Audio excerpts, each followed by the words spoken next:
Consume the child, corrupt them all. Hello, everyone. Welcome to the King of Anime podcast. If you heard EA talking about consuming the child and corrupting them all, then that's EA saying that, not me. How's It's everyone you doing when you today? least expect it. I'm doing pretty good. Doing pretty good, my fellow cohort, I guess. Uh Co-conspirator is I prefer that one. okay, co-conspirator, co Co-computer. co help computer. But I'm doing pretty good. I can't complain. I mean, I could. It won't do any good. But overall, not too bad. Enjoying, enjoying life, living life. Oh, this past weekend, I got a little drunketh and played some Samba de Amigo on the Nintendo Switch, and I showed you guys my dance moves that my Oh my girlfriend recorded god. me doing. Yeah, that was fucking great. Yeah, I should make a short on I that. maybe, possibly, we can call it the EA Samba exclusive. But yeah, I had a good time. That was this past Saturday, so Awesome. yeah. Well, what about you, Satsuki? What's been going Um, on? just trying to survive. Um, so this is a firsthand experience of the hurricane from a Floridian. We got first and foremost, we got lucky. Me living in Tampa because it did drift sort of south, so it didn't hit us dead center the way that it was projected initially. So I think this city got away with it being as catastrophic as they were thinking it was going to be because when they were talking about this hurricane they made it seem like it was going to be Katrina part 2 electric boogaloo, Oh, but that would not have been good. yeah, didn't end up being that bad obviously, but I still think it was bad, at least just in the city. um to this day you're going to be scrambling for gas. There's only like a few places open. Two gas stations near me aren't open. So it's still a lot. It's still a lot of that. Some places still don't have power. One of my friends who lives in Tampa just got his power back literally today, God. and so it's going to be people trying to get their money for the city for their power being out. They had to restore their food. Uh, the rolls are messed up. People, it has to be debris cleared. So right now it's just about reeling from the hurricane. I don't think there were too many deaths, so that's always a good thing. But Mhm. yeah, it's just about, I guess, cleaning up and adjusting back to standard lifestyle. It's because it's still weird. If you try to go to McDonald's, you are going to be waiting. First of all, McDonald's has the inside closed, so because remind you, there's people who still don't have power, so there are people who are siphoning power from other places, like going into restaurants, using the outlets, trying to charge their phone. There are people going to grocery stores. There's people literally just outside charging their stuff. So McDonald's, you can't even go inside it, so it's nothing but the drive-through, and that drive-through wraps around the entire building. So you're going to be waiting there. If you want to get a Big Mac, whatever the hell, you're going to be waiting there for at least 30 minutes. Wow. That's insane. That is absolutely crazy. That just Yeah, sounds surreal. I expect things to get better as more stores open by next week, because now it's just like everybody's just concentrating into what's available. So once things start to spread out, once this store opens, that's once more options are available, then things won't be concentrated and won't be as bad. But me, it goes to show you, first and foremost, we were not prepared for this. We were not prepared. Not that you can really prepare for Mother Nature, but Mm. we definitely weren't in top tier condition.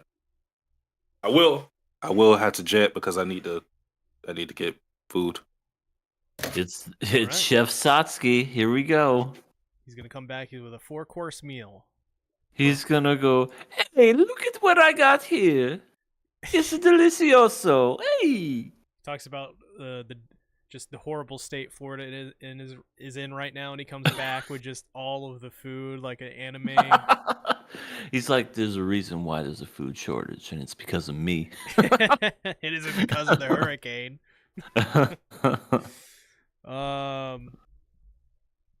In the chat we have David. What's up? We have Hello, Decrepit Mr. Storm. Butthurt. He says just Hello, what I Decrepit. expect from EA. And David Yeah, says, I dance pretty well. and consume the child. Corrupt them all. David said, I just watched the 4th episode of The Penguin today. Show's peak. Have you I heard seen it's. that? I haven't, because it's on Max. I don't have Max, but I heard that that's an incredible show. Like, imagine The Sopranos, but it was like in the Batman universe, and Colin Farrell is in it, and he's unrecognizable. Yeah. I heard nothing but good things about it, and it's very rated M for mature, which I appreciate. Nothing more than just more like hardened, Adult superhero stuff. Superhero stuff, because we're all Yeah. old now. I appreciate that stuff. If Spider-Man gets rebooted one more time and he's in fucking high school, I'm gonna snap someone's neck. Yeah, it'd be cool to see somebody. One of the different Spider-Men. Yeah, Spider-Man is an adult. bring back disgruntled Toby. That's what I say. And have See ya, chump. and have the foreman guy come back. Rent.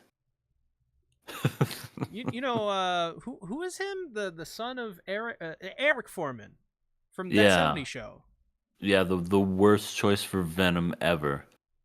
Well, My name's Venom, I wanna and God, can you God kill killed Peter Peter Parker.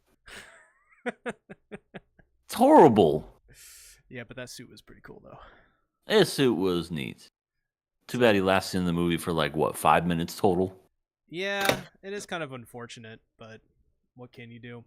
Yeah, that whole movie was also a debacle. Yeah, it was 5 movies in one. What are we talking about? Spider-Man 3. Yeah, the usual rigmarole. Wait.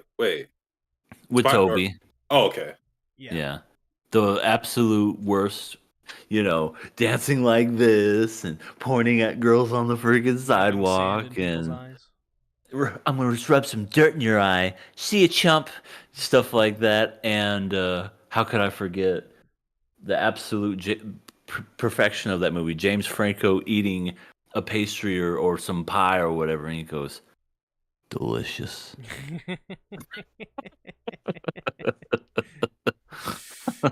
We were actually mentioning or talking about The Penguin, the new DC TV show. Have you seen that, Satsuki? Well, you probably haven't. Probably too busy. I haven't seen it, but I've heard great things. Yeah, same. A lot of people are on my server. A couple people on my server have been watching and enjoying it. Yeah, I haven't seen it myself. I really want to see it. I love the new Edward Snowden Batman. What the fuck is his name? Wait, what? Robert Pattinson. Robert Pattinson. Same difference. I Edward Snowden. I had an EA moment here. Touche.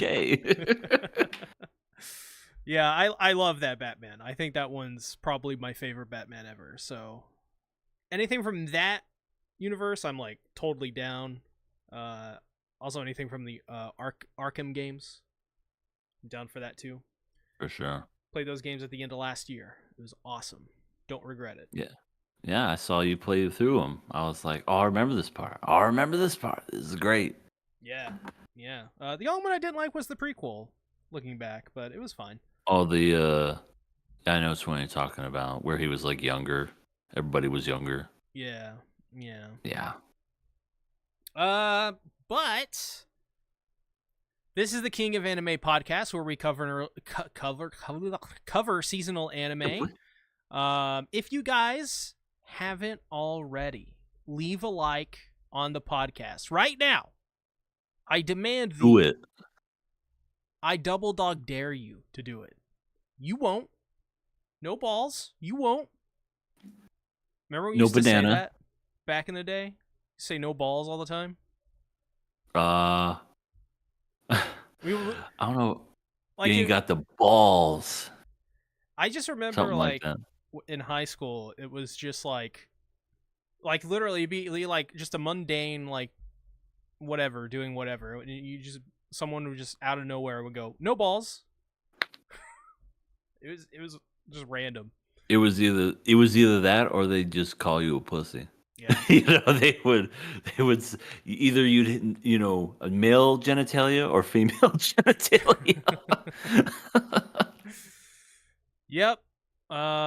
Or they would say YOLO. I remember that. That was fun. That was after high school for me. That was middle high school for me, I think. 2012? Yeah.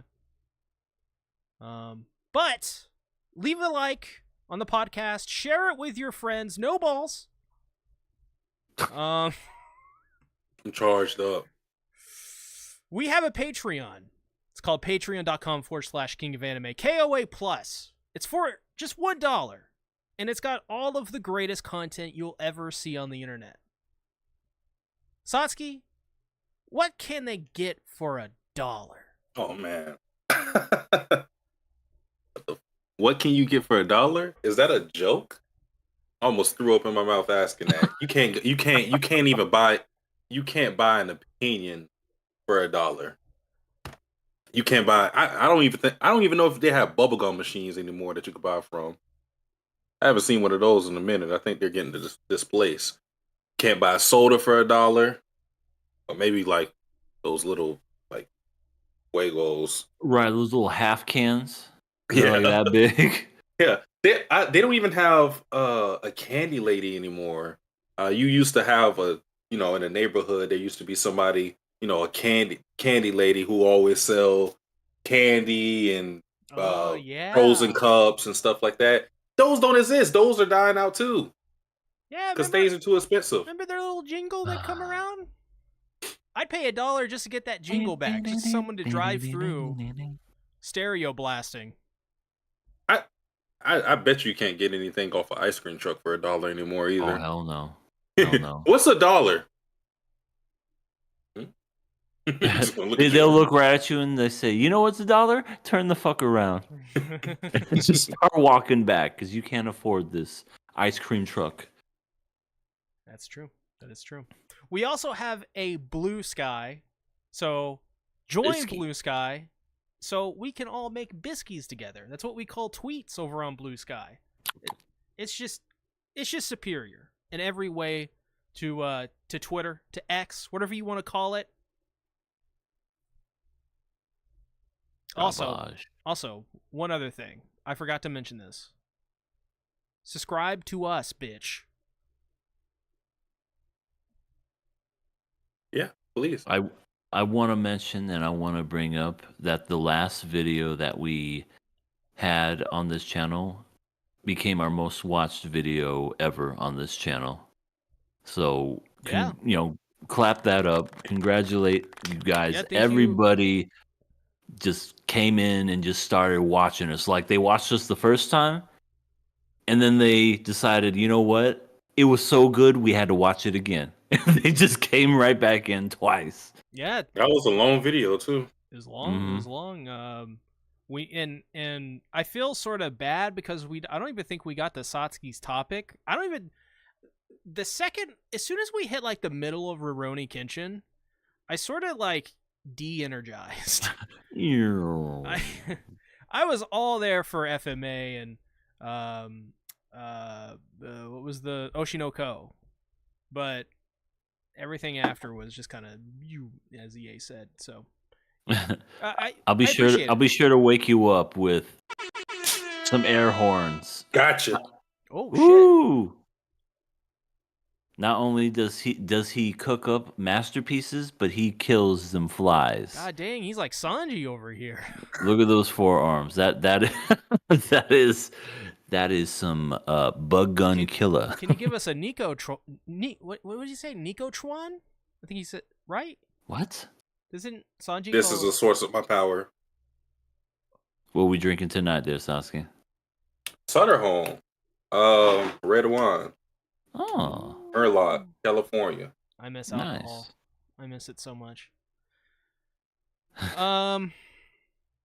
Well, EA. Now let's get ready for the KOA. It's Miracle! All right. I jumped the gun like a lot. Let's. That's a premature announcement of the current segment we are now in. The news. It's okay. It's okay. It happens to the best of men. It does. It does. What we got up first? All right. So the first thing up is Oshinoko. It's to end in 4 chapters. It is ending in November of this year. Came as a big surprise to me. No, I don't read it, of course, but I never. Usually, I get inklings when something is going to end. I'll see. I'll see more posts about it. Or at the very least, there'll be an announcement of this series is in its final arc. But 4 chapters left of the series. Where we are in the anime with season 2 is 100. I hope I got this right. It's 162 or 3 chapters out currently, and the anime season 2 cover up till chapter 80. So season 2 basically covers half of the series. Wow. Season 1 and 2. So we'll probably have 2 more seasons of Oshinoko, and then that'll be it. Think we'll get a movie? It depends on how things end, because I don't know if like somebody's gonna die or I don't know. If the sister and brother elope, I don't think we're getting that movie. Unless people want to pay money to be booing a TV screen. They could make a separate movie about and then just do that. Hey, that would be really cool. Like Ai's That'd backstory. Be interesting. Yeah. In the eyes of Ai. Ah, yes.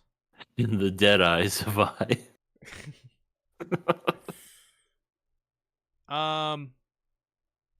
Other than that, I got some stuff to say. Got some news. One Piece anime's Egghead arc goes on hiatus until April of 2025. We're talking about the anime, right? Yeah, the anime. Okay. Isn't this the first time they've ever gone on hiatus? So that's interesting. I asked around a couple people in my community, and the answer that I got back was it's happened before, but not forever for like this long. It's never went like almost a 5 month hiatus. It's never happened before. So I can guess why. They're probably catching up. That's why. Yeah. I think as of recently, I want to say the change started to happen in Wano. I think One Piece started to pick up the pace a little bit. If you ask people who have watched the anime for, weekly, I was in that boat for a little bit, but One Piece One Piece anime used to adapt 1 chapter, 1 episode. It got really bad in Dressrosa. That's why when you ask people about that art specifically, the people who read it or watched it weekly will give you a whole different opinion on somebody who binged it. An entire different opinion, because how it was digested was it affected people. So I think recently the anime, relatively recently, the anime started to pick up the pace and adapt more chapters into 1 episode. Thus, it started to catch up quicker because it was already kind of on its heels. It was always, the manga felt like it was an arc ahead, but now it's super close. So makes sense. Oh yeah, and Egghead, is so far in the anime absolutely spectacular. The animation in it is it's unreal, and I'm very glad they're taking a break to not immediately catch up with the anime, because we don't need 500 more episodes of One Piece filler. We don't need that. So I'm glad feel they like- are not trying to do that. I feel like when it comes to One Piece filler, I think we're finally over that now. I think I do as well. the Yeah. studio understands that people are willing to wait if it's going to look that great. Well, it's also know what just I a mean? different viewing audience too, I think, as well. I think that's one aspect. I think there are many. I think the habits and the things that people want are totally different from the 90s and early 2000s, you know? Oh, for sure. Everybody is on streaming for one. And even in Japan, it's the same thing. So yeah. But I'm pretty excited. I'm glad it's taken a hiatus, because I think the animation is going to be even better than it already is, and I hope this becomes a little bit of a trend. But we'll have to see. The next has to do with what is replacing Egghead in its spot. The One Piece anime is going to air a new remastered / reanimated version of the Fishman Island arc, and they released some screenshots, and they are absolutely phenomenal. Doesn't even look like the same anime. In fact, it looks more similar, in my opinion, to what they showed of the Wit anime. On top of that, we got a little bit of info that is most interesting for people who have already seen it, or maybe have seen it in One Piece even. Quote, at the time, the Fishman Island arc took about a year to air. There were a total of 58 episodes, but we've condensed them to 21 episodes. But when I say condensed, I don't mean it's a compilation. We rebuilt it from scratch and edited it into 21 episodes that are really easy to watch and enjoyable for everyone. As you can see from the development of the original manga, the events of Fishman Island and the information revealed in the Fishman Island arc have significant implications in the future development of the story. If you didn't watch it back then, or if you did but want to watch it again, I think you'll really enjoy it. So they took a 58 episode arc, and it's 21 episodes now. That's kind of incredible. They got rid of all the fillers, sounds like. Yeah, they basically did what One Piece did, but one step further. That's crazy. Well, good for them. Yeah. I'm really excited to check out Fishman Island again. I think that was one of the weakest arcs in the anime. It's also got some really cringe stuff in it, so I'll see. We'll have to see what they do with it. It's also got some really thoughtful stuff in it too. But finally, My Hero Academia is getting its final season in 2025. I thought this was notable because I don't remember where, like, I don't know what it left off on. But if this is the final season, it's going to be like 3 episodes. Maybe it's a movie. No, that's a lot of doubt. What did it leave off on? Do we know? I don't know where the anime left off on, but from hearing you guys talk about a certain event that happened, they have about like a year and some change of content to adapt. Yeah. Is this going to be one of those things where it's the final season, but it's like going to end in like 2030? No, this series is definitely going to end for sure. It may get a sequel, but it's definitely Final season part 2, act 3, part 4. Yeah, it should definitely end. If My Hero's been doing what it's been doing, with the episode count, it'll definitely end next year. Yeah, they're pretty much 1-to-1 adapting the manga. So, and honestly, I think Bones is tired of it, because all their effort gets siphoned away from the TV for all those movies anyway. So, I think they're ready to move on. They need to make something cool, something hip. I think they're making Gachi Akuda. If I could be wrong. Which is like it's a series by KOA. I almost thought you were gonna say KOA. I was be like, when did this happen? Yeah, I didn't get paid. Yeah. I don't say. Where's my royalties? Says an anime television series adaptation produced by Bones is set to premiere in 2025. So yeah, they're gonna do Gachi Akuda, which I guess I've heard it's good. I don't know. I've yet to read it. I think it's got 12 volumes, so it's been out for 2 or 3 years. Okay. Any other news? Yes, I have just a little snippet, just some movie news. Some interesting little tidbit here because we all know of the success that is Joker 2. Yeah. It earned the hit. same. Big Just hit. as big as Borderlands. It rhymes with hit. Let's just say that. It does. Joker 2 earned the same on its second domestic weekend as the sequel to Beetlejuice did on its sixth domestic weekend.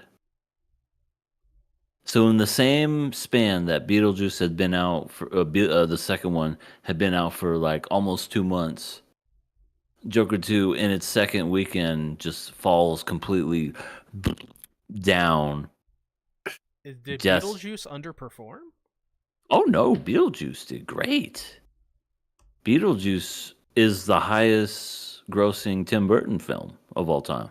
Well, Beetlejuice 2. Yeah, Beetlejuice 2, sorry. Not the first. The first one, okay, whatever. Second one was like is his best as far as money wise, and Joker 2 did so poorly that it's gonna be on digital October 29th. Dang. You want me to be honest about that movie? Yeah, go ahead. Like you saw it? No. I should say the franchise, not that movie. Okay. With how things have been going with this movie, I don't even think it should have been a comic book movie. I don't think it should have even took the origin of Joker and tried to do something with it. I think it should have just been its own original story. And I think it wouldn't have been received this badly. I think so too. Well, I the think thing so, 'cause is, I like the first one a lot, even though it has nothing to do. I mean, yes, it's an origin story of the Joker, but it's not like comic book accurate. But it's still a good movie. well, Comic books aren't even comic book. Right, because they always fucking change yeah. everything about them because it's like, oh, this is an adaptation of an adaptation of a spin-off of it. Yeah, I know what you're saying. A reinterpretation. Pretty much. Like you could literally create. You and I could take the Marvel franchise, pick any IP, and say this is how they became Captain America now. Yep. Yeah, There's a Batman that kills, and some went in one of the comic books. Yeah. They got to figure out this whole industry, this movie industry that they've gotten themselves into, because Hollywood, they can't keep doing this. All these flops, it's gonna kill the Hollywood industry. It's bad. It's Mhm. not a lot of originality anymore. They're not even bothering to make movies. It's some adaptation of this, that, Everything or it's a is- remake. Right. Everything's a sequel or a remake or an IP from 50 years ago rebooted. And it's crazy because, like, you know, when you look at obviously there's always been a lot of originality in movies, no matter where you look at it, but like just 80s and 90s alone, so many just weekly you would go to the movie theater and you would just get quality. Even if the movie sucked, people went to it and still enjoyed it for, I don't know, like Independence Day. Oh, big explosions. Oh, this Yeah. is fucking great. Movie wise and story wise, maybe a bit contrived, but still, it's fun fucking movie flick. But you don't get that anymore. Everything's just. Remember the first one? Well, you're gonna love its seventh sequel. What hap- Ironically, I think having a bigger budget kind of cripples movies in a way. Oh, for sure. Because like the more original movies you'll always see is like the ones that are kind of low budget. Hmm. The ones with the bigger budget are the ones that they're doing remakes and adaptations of. $500 Yeah. million. Because that's the only ones they want to take a chance on. They don't want to take a chance on something that's original. Yeah, and it's a shame too because there's original films out there, and there's good low budget films out there. You just gotta look for them. Lighthouse is one of them. Probably one of the better movies that's come out this past decade, but no one's ever heard of it. Yeah, Really? You gotta... I I've mean, never heard of it. well, there You you never go. seen Lighthouse? Lighthouse is a great movie. It's a really good movie. Whenever people bring up Lighthouse, they'll say it's like, you know, one of the horror movies that you have to see. So I thought, you know, I don't know the community, so I don't know how it's perceived. I mean, but it's fairly new, but it's also, I don't know. I don't think. I just think everything's oversaturated with a bunch of mainstream stuff anymore, and it gets thrown underneath. You can't see it. the Cripper Storm said we need a KOA origin story. We have that. It's on C's channel. It's called Episode 1. Yeah, I think we explained it there. Literally. Could be wrong. Yeah, no, the same thing that's happening to movies, it's happening to gaming, and it's just an issue of these fucking corpos. They want more and more every time, so they're trying to siphon all the money away from everything they possibly can to hoard it. And it's just like, yeah, David says it, just stop going to see Hollywood movies, you know? Straight up. Studios don't care anymore. The last movie I saw in theaters, no lie, wasn't even a Hollywood movie. It was Godzilla -1. That was a straight Japanese film, and that's fantastic. See, the last 5 things I've seen in theaters is Look Back, which is great. Dandadan, The First Encounter, which is the first episode of Dandadan. Spy Family, the movie. Demon Slayer Mugen Train, and then an Oasis documentary. I like how 4 out of the 5 are all anime. The last movie I seen was Barbie. Oh, you saw the Barbenheimer. No, because I didn't see. Oh, right. You just saw right. You just saw Barbie. It was kind of unfortunate because I went to go see the Oasis documentary and I thought it was like the entire concert. So when it was a documentary, I was like, well, that's lame, but also it was kind of interesting. So is what it is, I suppose. Anything else? Just real quick. Yes, David. I heard about that, how he's remaking Nosferatu. Everybody's got to do a remake of something, I guess. But no, Robert Eggers is a really good director. He's the one that did The Lighthouse. He also did The Witch. I think remakes should be here to put or to give you something that the modern audience doesn't already have. Like, it doesn't make sense to remake Lion King. You know what I mean? Oh, that makes no fucking that. sense. Yeah, and I was like, what? Why? Why are we doing this? That makes no fucking. But Nosferatu, that kind of makes sense. It's a silent film from the 1920s. I that makes sense. yeah, I get you. Remake Total Recall? No. Remake RoboCop? What the fuck? Mean Girls? Like Mean what? Girls? Are you kidding me? You're gonna remake that? But I agree. It's ugh. We gotta bring back they the should. single movies. No sequels, no universes, just one goddamn movie. I think this is why I really like anime, because it's, I mean, yeah, you get genres that are the same and you get maybe some storytelling that's kind of similar, but everything just feels so unique.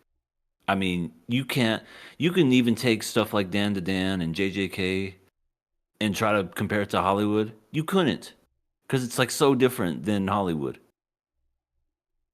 Everything's just so different. And I think that's why I really like anime. It's just because, and I think that's another reason why anime is so popular now, is because of the fact that nobody's watching American cartoons or like American Hollywood movies. It's like, we want to watch anime. People gotta watch something. People want to be entertained in this current world climate we live in. I think part of the appeal too with manga as opposed to like movies or anything else is that like the creative the author's creativity isn't stifled by a whole bunch of different X factors that we may not foresee. Yeah. Like for movies, a lot of things have to go right. The actors, the Producers. budget, the producers, the Mm. directors. There's so many different factors that could make something go haywire. So whenever you have a manga, of course you have your editors and then, publishing sites, but it's not that many people involved in it to make it go veer off the course Yeah. of the creators creative decisions. They're not gonna hire Natsuki Hanai to voice Okarun in Dandadan and have to worry about him changing the script. Or a producer, seeing him and going, he doesn't look his part. He doesn't sound his part. I don't know if I like that. It's too much leg, too much boob. Yeah. Yeah. Yeah, so it's, yeah. I say, where's our, like, new gen, like, versions of, like, the Terminator or the Predator or, like a, I don't know, fucking Breakfast Club or something. To be honest, I feel like they're just buried underneath Hollywood not giving them a chance. I mean, I don't know if you guys saw it, but like Disney always has a yearly thing called D23 where they announce future projects for Disney and everything. Every fucking thing except for one was a sequel or or live action Yeah, remake. you're right, yeah. And there's no hype for anything new. We're getting a Toy Story 5. Wait, what? Yes. You look it up. We are getting a Toy Story 5. And I say to you, why? Because the third one is perfect. They didn't even need a fourth one, but we're getting a fifth one. And it's because of this ridiculous bullshit where everything has to have a sequel. We're getting an Incredibles 3. We're getting a live action Lilo and Stitch. We're getting I can't remember most of it. Zootopia 2. We're getting a Freakier Friday. We got a riot. This is why I There's- don't come to the movie theaters there has to be anymore. some- It's there has to be don't something. worry. That's going to happen in about 2.5 weeks. There has to be. There's no reason for a Toy Story 5. No. You already pressed your luck with 4.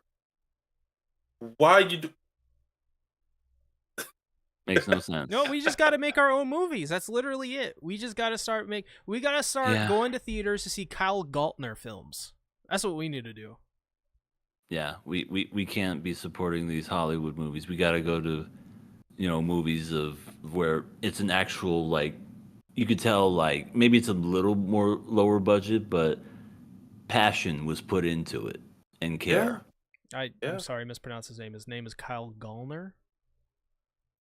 So we need to go see his films. We need to stop giving the money to Universal and Warner Bros. And Disney and give it to And Kyle DreamWorks. Gallner. Trayvon said, anime wise, the remakes of Fruits Basket, FMA, and Devilman have been solid, so it's not all bad.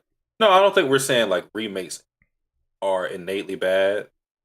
We're just saying that it kind of stifles creativity when that seems to be the only things that are put in the forefront of our eyes. Like they're the ones that are getting all the budget for, Right.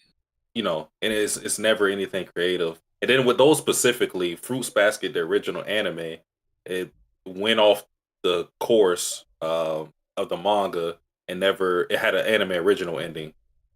Same thing with FMA. I don't know about Devilman because I never watched it, but those two specifically, it's like the remakes.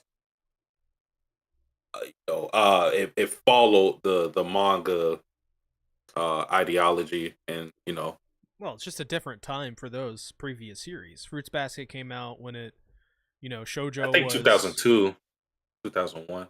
Yeah, 2001, when it was like at its crescendo. right before shoujo just kind of started to go away for a little bit. Hasn't really come back since then. So yeah, it different era, different time for anime. Now the new era is like people, you know, in studios are like, we gotta actually put in like multiple seasons in this, and you know, I would say that era sort of ended with the whole like the previous area with The Promised Neverland, because I think after that came out,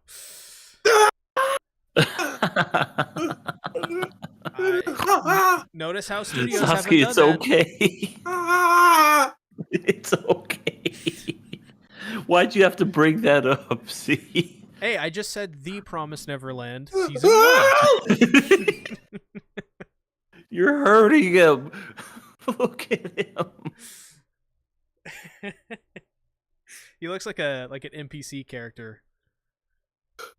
The one in GTA. Yeah, like Go away. yeah. So anime is pretty derivative too. Yeah, but that's kind of like that is a like part the of shonen. it. Yeah, but I guess an example. How do you say that name? Ichivion. I'll just say that. It's like, I don't know, because you're saying like the shonen genre, it's pretty much the same. It's just to beat 'em up. People still go out and watch action films. You know, people have their Rambos and John Wicks and Arnold Schwarzenegger films and whatnot, and we all know what's going to happen. People are going to get fucking killed, and people are going to get beat the fuck up. But people still love it, and I think it's great. I just think you have a niche, you run with it. Anime and manga, it's not necessarily required of the medium to create something totally unique and original every time. The whole essence of the genre and medium of anime and manga is to take simple stories and then pursue the themes within them to the most extremes. Yep. That's the point. So, you could literally you could only read and watch shonen for the rest of your life, and if you're watching it with the right mindset, it'll be different every time. Sure. Yeah, and like I was saying before, I feel like, you know, people go to an action film because they know they're not going to get something that's going to blow their mind. I mean, yeah, every once in a while you'll get like a Terminator 2, which is not only an action film but a science fiction kind of thriller mindfuck. But you know, you get what you pay for every time. Hardcore Henry, it's a great example. If it kind of takes the action genre and puts it on its head, because everything's first person POV in Hardcore Henry. Yeah, It's a great film. I really liked Hardcore Henry. I know it's kind of So good. divisive, and naturally so. I mean, it is a highly experimental film, but it's fun. Mm-hmm.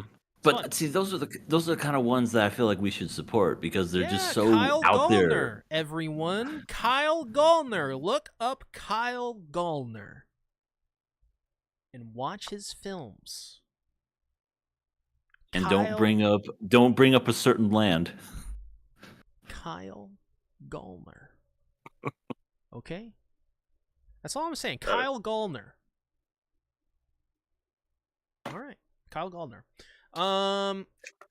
We ready to Sashi writing it down? Kyle Gallner? It's Kyle and then Gallner. And then write it down one more time. Kyle Gallner. Kyle Gallner. Beautiful. Yeah. All right. Yeah. All right.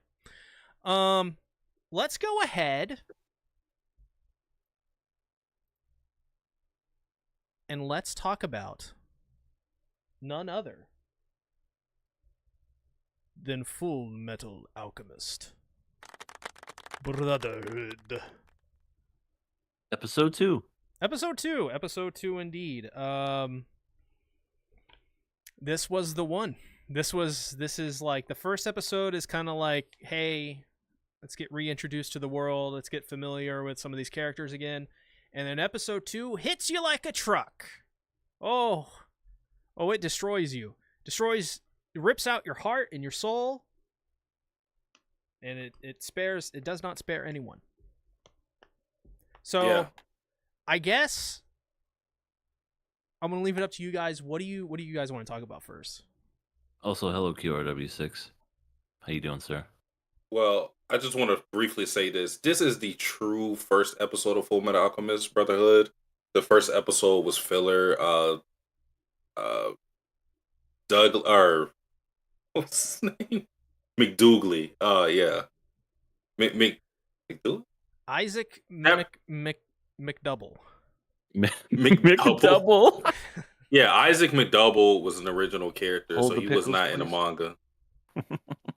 I said, "Where's the pickles?" Still no pickles.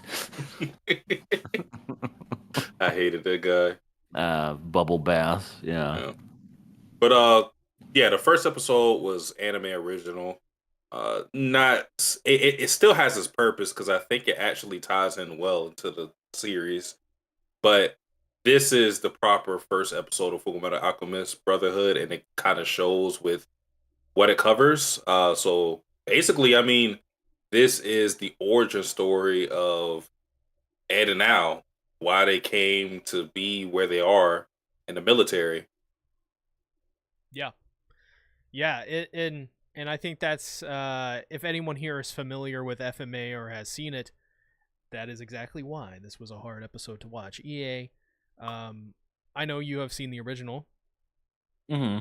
so you probably know something about this. But were you shocked at all? Funny.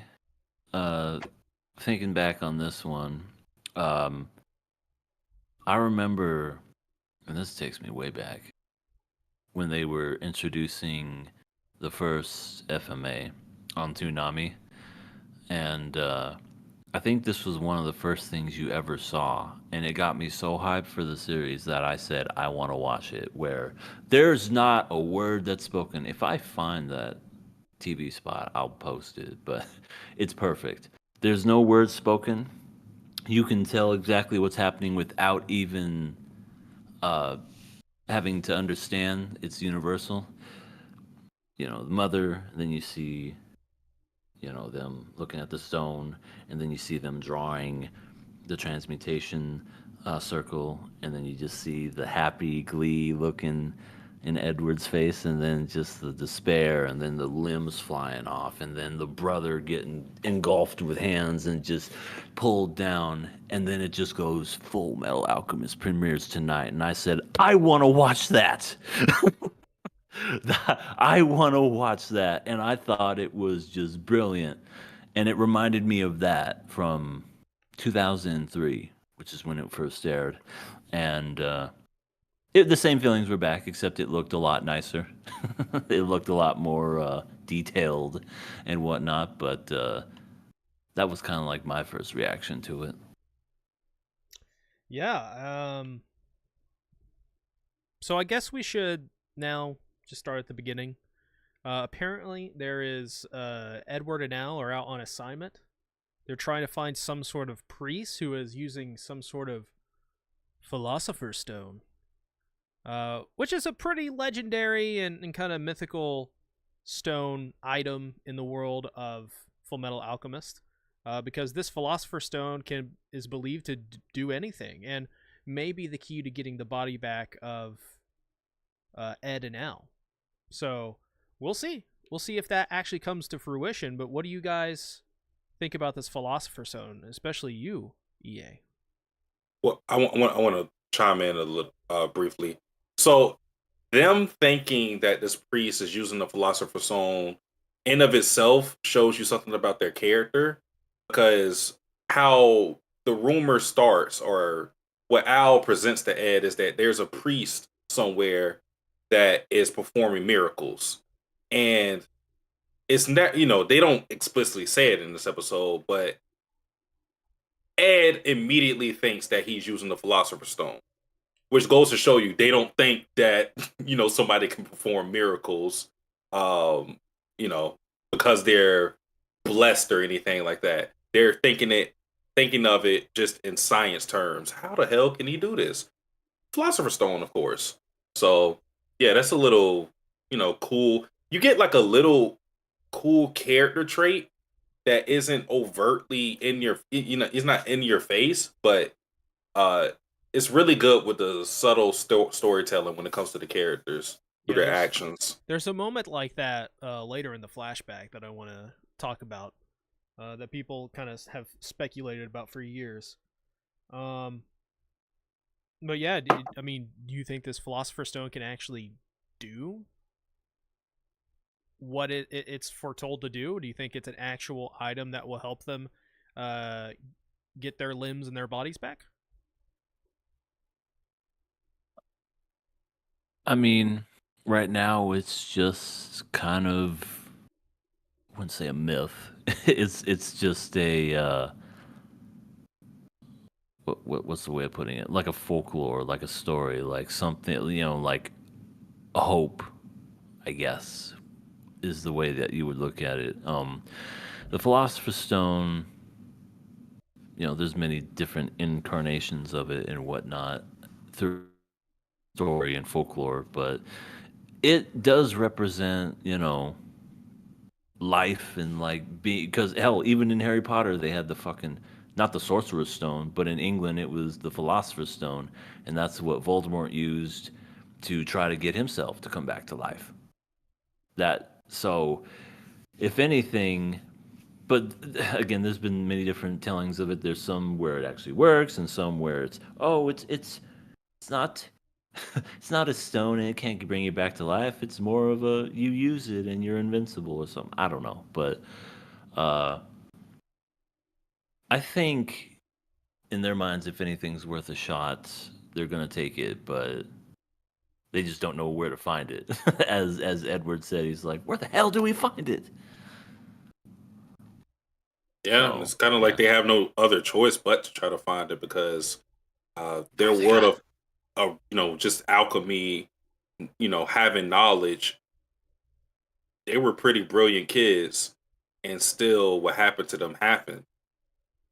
So they had to rely on this mythical item basically to restore their bodies because that's the only thing that they have left.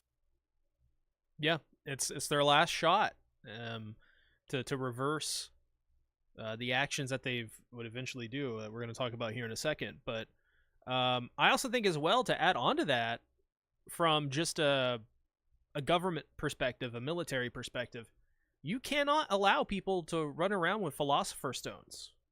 So if there is any, if this legend is true, and there are philosopher's stones being used, you would have to think that those people would become kind of like number one priority to take out, to find. True. But who Very knows? dangerous item. Very, very dangerous. It is basically the equivalent of a weapon of mass destruction, essentially. crazy. But sorry, EA? No, I was just saying that's crazy. It is, yeah. Also, I found the promo. I put it in the chat for you guys. Oh, cool. I I think can't believe I found it. yeah, I think It I looks old as remember fuck. I think I remember that promo from way back when, but because I used to watch Toonami around that era too.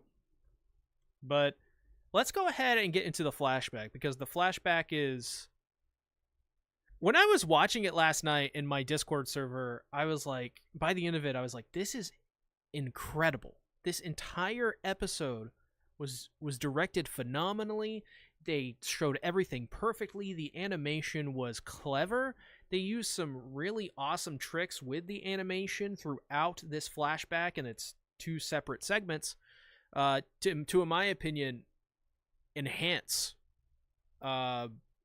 just everything about the whole thing with alchemy and DNA and all that stuff. But so we get a flashback to 10 years ago in Rezimbul, which, by the way, I always love the names of the towns and the places in this series. It's always very distinct. And it turns out that Ed and Al are sort of proteges. And they have their mother who takes care of them because their father is constantly away. What did you guys think about their relationship with their mother and their kind of home life? Sweet, wholesome. Father's a deadbeat. You know, like he's not around, and it seems to be the trope with all fathers in animes. It seems like, Yeah. oh, I'm just away, way on business. I'm no, the kids are at home, and Buying a now pack of they're really smokes. alone. Gone buying a pack of smokes, getting that bread, getting that milk. Yeah, it's Or you doing some sort It's of a long government line. experiment. Long line. it's a long line. Yeah, I'll say everybody's dad is in there getting the same milk. It's good But milk. it must be. But yeah, it's nice up into the father part. Hell, the dad couldn't even to see his own wife uh back at home when she died to like pay his respects or anything. Yeah, Just yeesh. they're very resentful, and they don't like their father because of that. They Th- believe there better be abandoned them. something holding him back to not come back home. That's all I'm gonna say. You know, because if it's just one of those, oh, sorry, I didn't fit into my memo. Just I know what it is. What is it? Child support. Dang. Oh, so he's just afraid of having to pay. Who's he gonna be paying now? Oh no. Who's he gonna pay? Mr. I mean, Plow. edit out? I don't know. Yeah, he's like, what are you, 10? And you're 11? You guys are practically adults now. Later. Jesus. Well, you performed human transmutation. You're an adult. Yeah. Yeah, speaking of which, it almost kind of reminds me of Pet Cemetery. What you put in the ground ain't what comes back out. So the same could be said when you try to bring a person back from the dead through through transmutation. What you originally thought your mother was ain't gonna be what comes back. And the crazy thing is, as fucked up as it is, I feel like that was the mother, but not mentally her. You know what I mean? Like, it's the mother, but just like a monster, See, Well, some weird creation. that's one of the topics I wanted to bring up, and something that has been discussed in the FMA community for years. And I'm not sure if there's some answer to it or not. There could be, but when they actually, I guess, summon or bring back their mother, did you notice she reaches out towards them and then and dies? Yeah. So it had a mind, whatever Yeah. it was. Do you think that was it reaching out because it saw its children? Or do you think that was just a reflex? Right. Just a monster. I'm of the personal belief. I think they summoned a monster. I think when they put together everything, when they list all the ingredients of the human body, they're bringing back the flesh and bone of their mother. But the one thing they never accounted for, which it makes sense from their perspective, because they're alchemists, they're thinking of things in science terms. They forgot about the soul. And that's not a tangible entity that you could make up with a whole bunch of different ingredients and compounds or anything like that. So when they bring their mother back, it's not their mother in the sense that I don't think it has their mother's conscience. I think it just has the husk of her mother. And whatever is giving it life is something entirely different. Yeah. They should have. I'm Oh, sorry. No, I was gonna say I'm of the mind as well, where I think it's the body, it's not the mind, and if it is the mind, it's definitely not the soul. It's definitely a monster that isn't the mother, but it's the body for sure. That's what they got, even though it's this a monster and disturbing and gross and everything else. But I agree, the soul is the one important thing that's missing from it, and it's not quite the mother, but It could have been reaching out because it saw, and maybe it had like a few seconds left to live before it died, and It was maybe the could have been. it was the mother trying to choke Ed out for drawing on her floor. Boy, what the fuck you did to my floor? What did I tell you about drawing in the house? Look at this mess you made with my intestines. You know what they should have done if they wanted to get her soul back? They should have went to the record store, picked up some records, Oh my god. some soul records. You know what I'm saying? Oh my god. I was wondering where you were going with that. I mean, it I'm a works. soul man. I'm a soul man. But I do like after when their mother died, the first person to come and try to comfort them was Winry. And Winry throughout this entire episode, I feel like she's gotten like the short end of the stick out of all of the kids. Is that an insult? Just call me short? The fuck? Oh my bad. Subatomic. Edward What Elric. was it? Subatomic shrimp. But I mean, she straight up just called him a midget. I was so surprised. He's 11, and you're gonna call him. you get a growth spurt. You never know. Well, we now know why he didn't grow. He didn't drink his fucking milk. Yeah. If only his hates dad was milk, around But to give him that milk. that's why he was going. He's trying to get the milk. EA just cracked the code. That's Wow. why Ed's short. Yo, Yep. EA, you got to make an essay, a 5-hour essay. Why is Edward Elric short?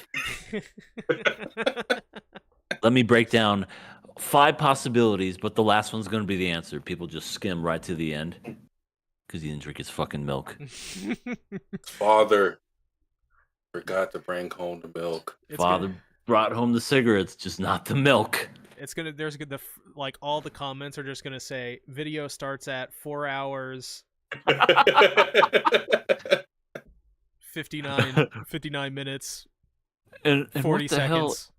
There's like a 2-hour section where it's just you sleeping. And then you break that analysis down as somehow further proof. This was horrible. This is the Do worst another video one. essay ever. I loved it.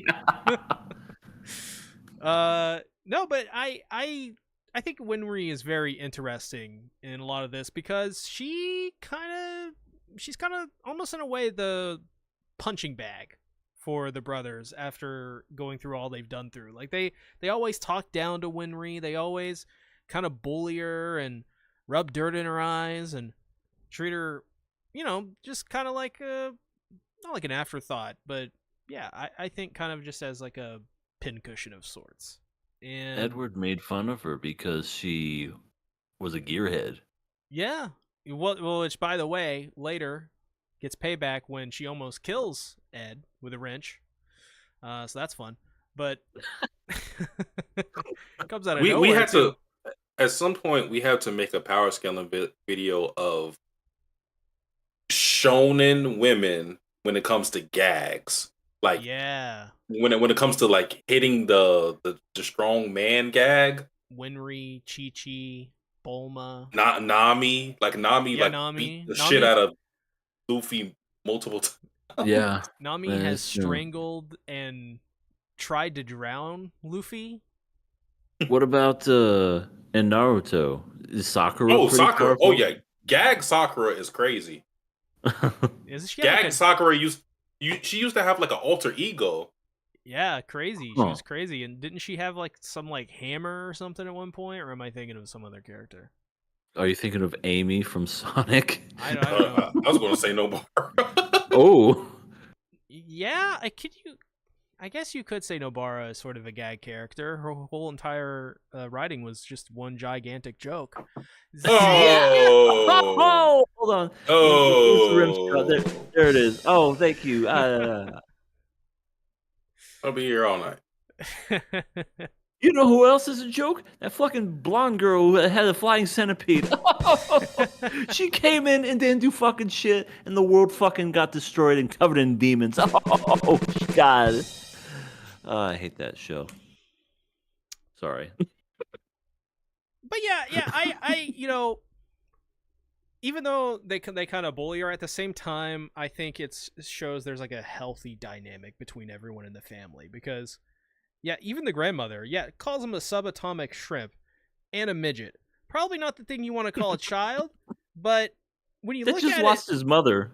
yeah, What? but that's what makes it work. It's a healthy Damn, that didn't happen release of afterwards. angst. It's a healthy release of that pent up energy, and it allows them to sort of take their mind off of what they're actually going through, and just at least for a moment, just get in like a harmless argument about their size or whatever it may be. Like it to me, I think some people would view this as kind of like an unhealthy family in like a funny way. I don't know, because it's like shown through comedy, but I think that's the point, is that they are a healthy family because they can be this way with one another and still love each other.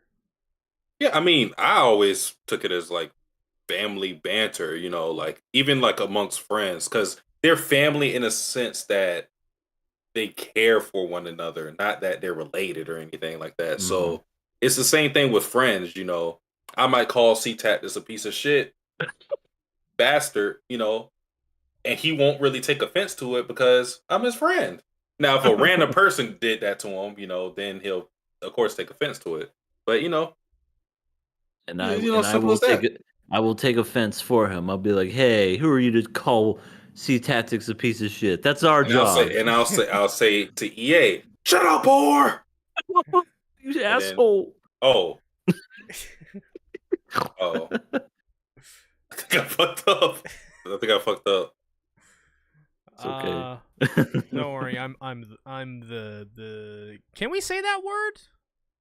The what? Can we say the W whore word? W whore? We said worse, I think. Yeah. I Well, that I was think when somebody you were running says for something about a president. coin slot or something. Oh, I don't have presidential immunity. Well, actually, you do. Okay, so can I? You have to is say it's an slut official act. is slut worse or better? Whore or slut? I think slut. I think slut's worse. I Slut. feel like it's worse. Slut as like if you're calling someone a slut in a derogatory or like as a pejorative. Yeah. It's like something that you say whenever you sneeze. Slut. But I think if you identify, because I know there are people before who have like, yeah, I'm slutty. But I've also heard like, well, men specifically say like I'm a man whore, and it Yeah. doesn't carry the same connotations that you Yeah. would, Other men sluts? No. Okay. I'd Yeah. say it's slut's worse. Man, I'm a slut. There you go. You're our He admitted it. slut. See, you're our slut. Take that as you will.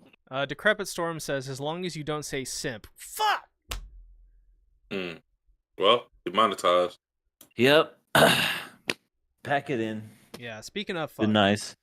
I like when they're kind of like walking away or whatever, going back to their home or whatever it is.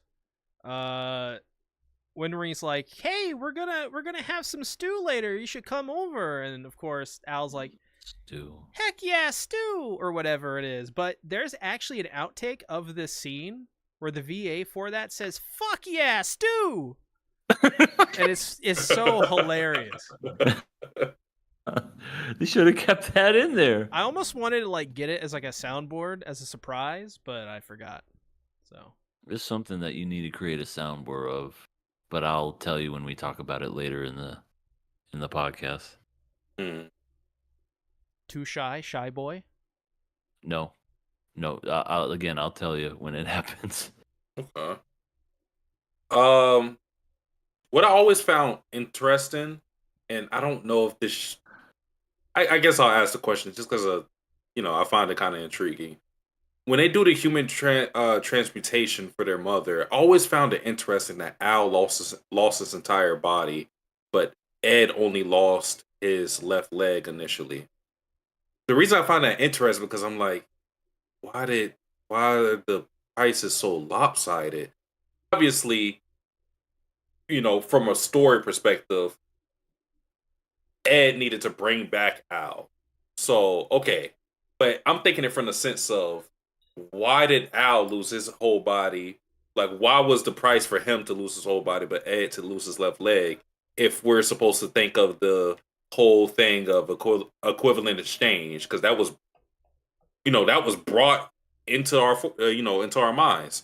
When we saw the they call the God or whatever truth. You know, when he sees the entirety of the world, he understands the truth of the world, and he tries to go back in there. He's like, nope, you pay the price for one leg. And then I'm like, okay. But then Al's like, nope, give me your whole body. What? Huh? I mean, those is kind of weird when you really think about it. And freaking Al didn't even know the secrets to transmutation after that, and his whole body was fucking taken. Yeah. Edward took his whole leg, and he kind of had a gist of it. He was like, "Okay, I think I get it. Put me through again." Nope, that's one leg. You got to go again if you want. You got to do the other leg. Yeah. I always found it interesting because I don't think the story ever gives you a reason as to why that is. I can kind of headcanon it and say that Al and Ed paid the price collectively. And what the price collectively was a body and a leg. Meaning that if one of them did it by themselves, even if it was Ed, he would have lost his entire body because he tried to do it. But because it was, performed with the two of them, no matter how lopsided it ended up being, the price was it was that great for someone to lose their body. And it just so happened that Ed got the best of it by just losing a leg. Yeah.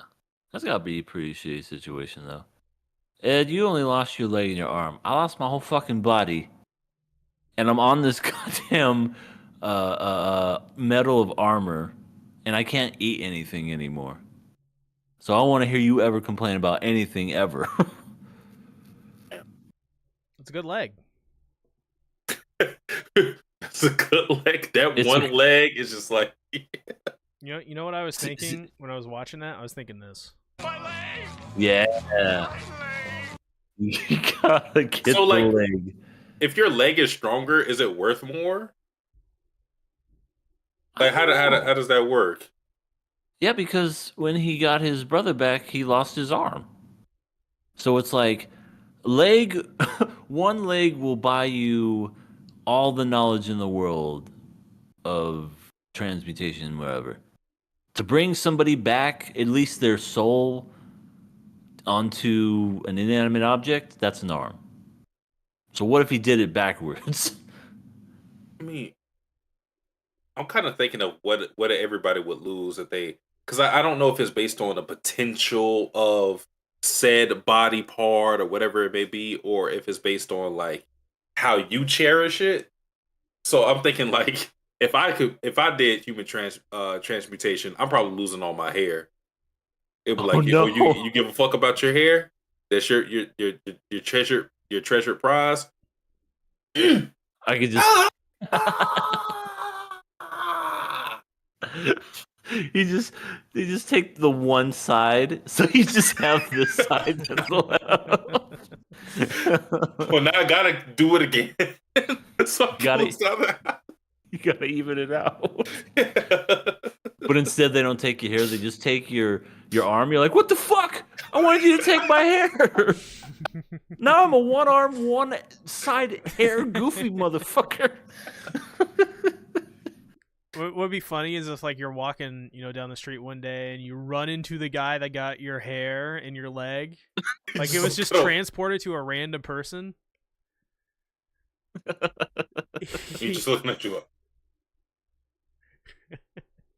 They gave it to me. I took it. They asked me what I wanted. I said, surprise me. And this is what I got. Sorry, bro. I don't make the rules. I will say I loved the sequence, when they were actually going through that horrific thing, and it showed like the memories replayed in these clips, which then spiraled into DNA. I thought that was really interesting because a lot of people say like DNA and genetics are like building blocks of life.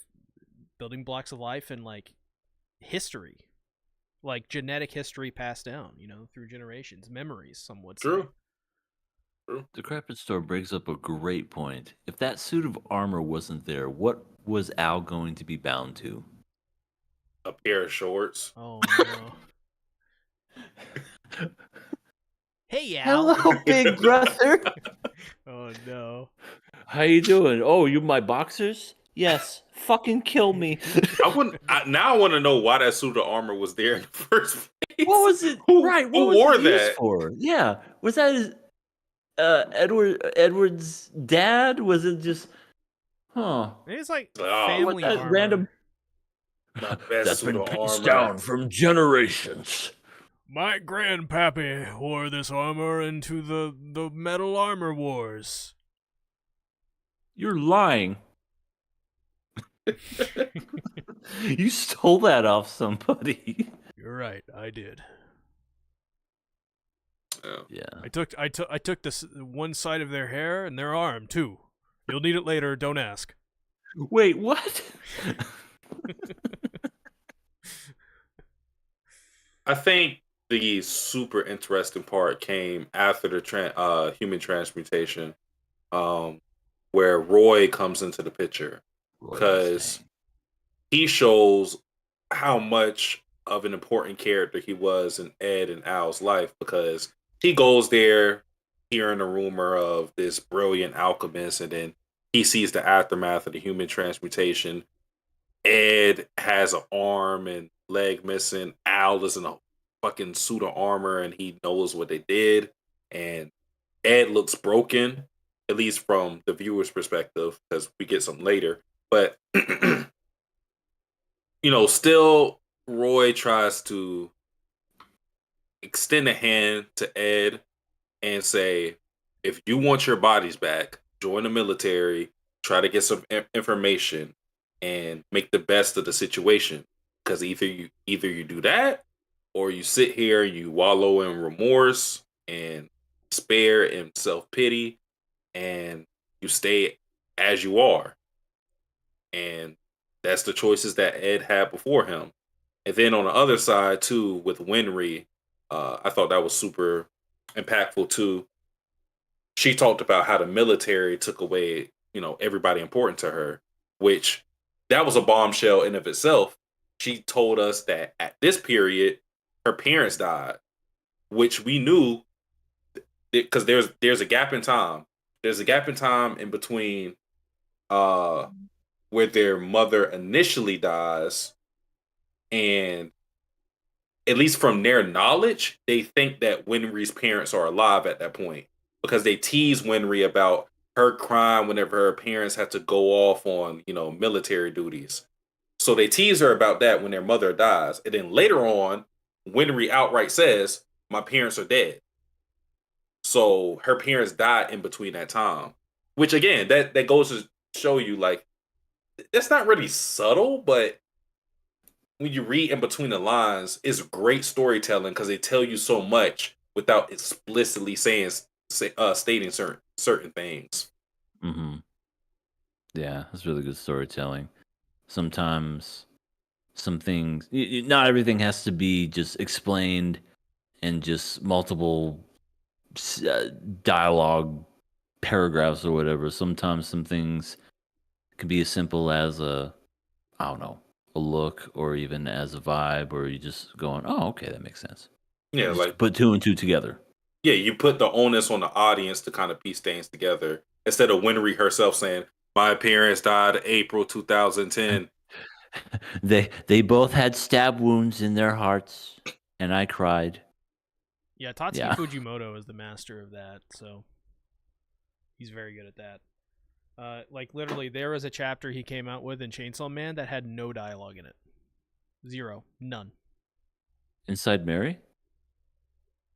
No, he said Fujimoto. So No, I Chainsaw know, Man. but Inside Mary Oh, had those I'm sorry. scenes where there was literally no Oh dialogue, yeah, and it was it had just that too. manga. No, Yeah. he does that a lot. He did that with Blood on the Tracks. Oh, I always think Yeah. it's cool when you like you have to figure it out yourself. It's really nice. Yeah. Remind me, but I want to show you a chapter just like that in Citrus. I know, like Citrus isn't a series to bring up when you bring do up. I want to see this? No, it's actually good. It's so good though. It's Is one of the best chapters of Citrus. Is it this one? And then No, the phone goes right through. no, that's not it. It's so good, EA. You don't understand. All right, I'll look. We gotta talk about it. Okay. Winry kills Ed with a wrench. No, we talked about that. Yeah, I thought we talked Well, about hold on. that. I forgot to mention something. EA. If you can dodge a wrench, what can you dodge? I'm gonna beat your ass. Oh. Okay, so as a dodgeball player, you hear this 24/7 whenever you bring up that you play dodgeball. And it's to the point where you're literally like, no, I can't dodge a wrench. No, you say that again, I swear to God. Breaking your fucking neck. But no, it was funny the first time, but it definitely delegitimizes dodgeball as a whole. The movie is both the best thing and the worst thing to ever happen to dodgeball because people know of dodgeball, but they think that people play in like G-strings and all these other kind of outfits and do that. It's like no, that is not dodgeball. Dodgeball is competitive and it's fun. It's almost kind of like chess in a way. Do you guys throw wrenches? And then I go, no. Can you dodge this? But yeah. so we're clear, he can't dodge a ball, right? Oh no, Edward would be out like in a heartbeat if this was dodgeball. Like Edward, he would need to learn on his catching, but it just seems like he just doesn't have the reflexes. You would think being Fullmetal Alchemist, the Fullmetal, he would learn how to dodge stuff, but no. He can't dodge a wrench, thus he cannot dodge a ball. There you go. It's official. At the end though, we get to see Ed meet Bradley, and he gets schooled. I love that. I love the fact that I love cocky. I wouldn't say Edward's a cocky punk, but I mean No, when he you're is. young, He is. when you're young, I guess you're just a cocky punk no matter what. But I just love scenes where the young cocky punk thinks that he's schooled somebody who's way older than he is, probably has more battle and just fighting expertise than he does, and I just love that. He just kind of smiled, he has his eyes closed all the time. He's blind. He's a blind character, and he just like he just didn't even notice that he cut his little sword that he made doing the claps by himself, and it was just like, where did he pull out his sword? I love that. And he didn't even turn around. He just walked away doing that little hand thing. Bye, Ed. You motherfucker. And goes to show you how strong King Bradley is because we already seen what he did in the first episode with killing Isaac. And in this episode, he pulls his sword out so fast that Ed can't perceive it. And from the flashback we see, he's well versed in martial arts. So it's not like Ed is some weak punk bitch or something that can't fight. He knows how to fight, but this dude is on another level seemingly. Mhm. and he's very casual about it, which is worrying. Whenever there's somebody who's strong and they have so much security in their strength that they don't take any threat serious, you should be very afraid. Those those are always the best characters. I love those characters so much. The ones that don't even like raise their hands are some of my favorite, where they have their hands behind them the whole time and they're throwing fists and they're just dodging left and right and doing all that. Oh, so great. That happens literally in an anime we're going to talk about, so it's going to be a lot of fun. Last thing I want to mention, Ed and Al mentioned a teacher that they show briefly that can, and Al I remember specifically her. says something about the teacher being able to do the same thing that Ed can do, which is perform alchemy uh without a transmutation circle. So that goes to show you right then and there. Again, great storytelling. Without them even focusing on this character, we know a very important detail about this character, which is she experienced something very similar to Ed and Al. And total MILF. You would say MILF. Yeah. That's what you focus on, you heartless bastard. we know who's gonna win MILF of the year whenever it's the end of the year. We'll see. We'll see. Who knows? Could be anyone, EA. Could be anyone. Including Mamiko? No. No. God, no. Anything else on FMA Brotherhood episode 2? No, I'm just it's crazy. I forget where they left off. Oh yeah. I think I know what the next episode is. It's where they go to that church. That's a good one. I want to say for all the viewers, I think I haven't talked about to the guys about this yet, but I think it's very obvious we're not going to watch one episode at a time with the show.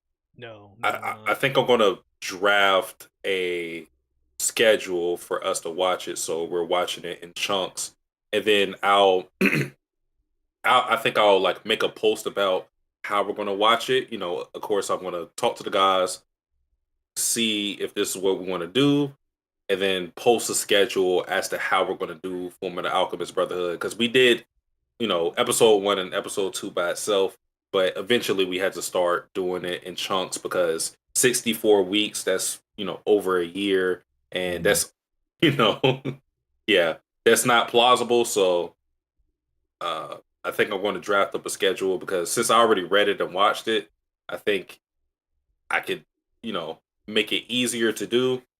And once I have that schedule done, I'll, you know, make a post about it so everybody could watch it with us. Cool. Yeah, there's gonna be probably some episodes where you need to watch like 2 or 3 just to kind of like get the full arc or whatever. Yeah, I think an upcoming one, it'll be that. We'll have that soon. So I think it's just 2 episodes though for that one. But other than that, let's go ahead and let's get into our next show. Kenshin, episode 26. This episode was pretty interesting. We are introduced formally to what the fuck's her name? Misao Makimachi. Talk about alliteration. She is a fun character, by the way. Yeah, if I remember correctly, I really enjoyed her character quite a bit. She's we were introduced to her. She's sort of like a bandit. She's got a lot of spunk. She's got a lot of character to herself. She's got brash. Some gusto. Yeah. She's very she's also kind of I don't know what the word is. She's inexperienced. Mm-hmm. But she's wet behind the ears. Things. Yeah, she's green. But she's learned a couple things. She's learned how to steal. She's learned how to, you know, fool men. She's learned, you know, some things. But yeah, this character was pretty interesting, and we get like a full dedicated introduction to her. We also, at the beginning of the episode, we learn that Shinomori is still trying to hunt down Kenshin, and that this Misao is actually tied to Shinomori because she wants to find him. Oh, Yep. that's crazy. But Not- yeah, not he's just- back. Not just Aoshi she wants to find, but like the rest of the dead Yeah, member. So, yeah, that's gonna be a moment for sure. I'm here. yeah, Come get me. Kenshin just shows the graveyard. Yeah, that's your. Oh, you said that was your uncle. Oh, yeah, the one that you say you love the most. He's right there, and I didn't do that one. Yeah, yeah. Let's say this one's in like 40 pieces. That could be anybody. Maybe you can decipher it through their teeth. I don't know. Gotta put it back together. Like a jigsaw puzzle. Just no, that's what he got to do with the bald head guys. Oh, the monks that got completely turned into mincemeat? Yeah, you can't do that with a human body. I don't think. I never tried it myself. Me neither. But, dude, Notice how C didn't say anything. Yeah, yeah, he knows. Well, But- I'm always hacking, whacking, chopping that meat. You know what I'm saying? There you go. Yes, especially the whacking part. Aoshi, I almost feel like his character is gonna be some kind of wild card in this arc. And I just love characters like him where they start out bad, but then they kind of. And I don't know if this is gonna happen or not. I'm just speculating and throwing it out there. And maybe he's going to get on Kenshin's side to fight against Big Boss Man. You know, the one who's like the big threat this season.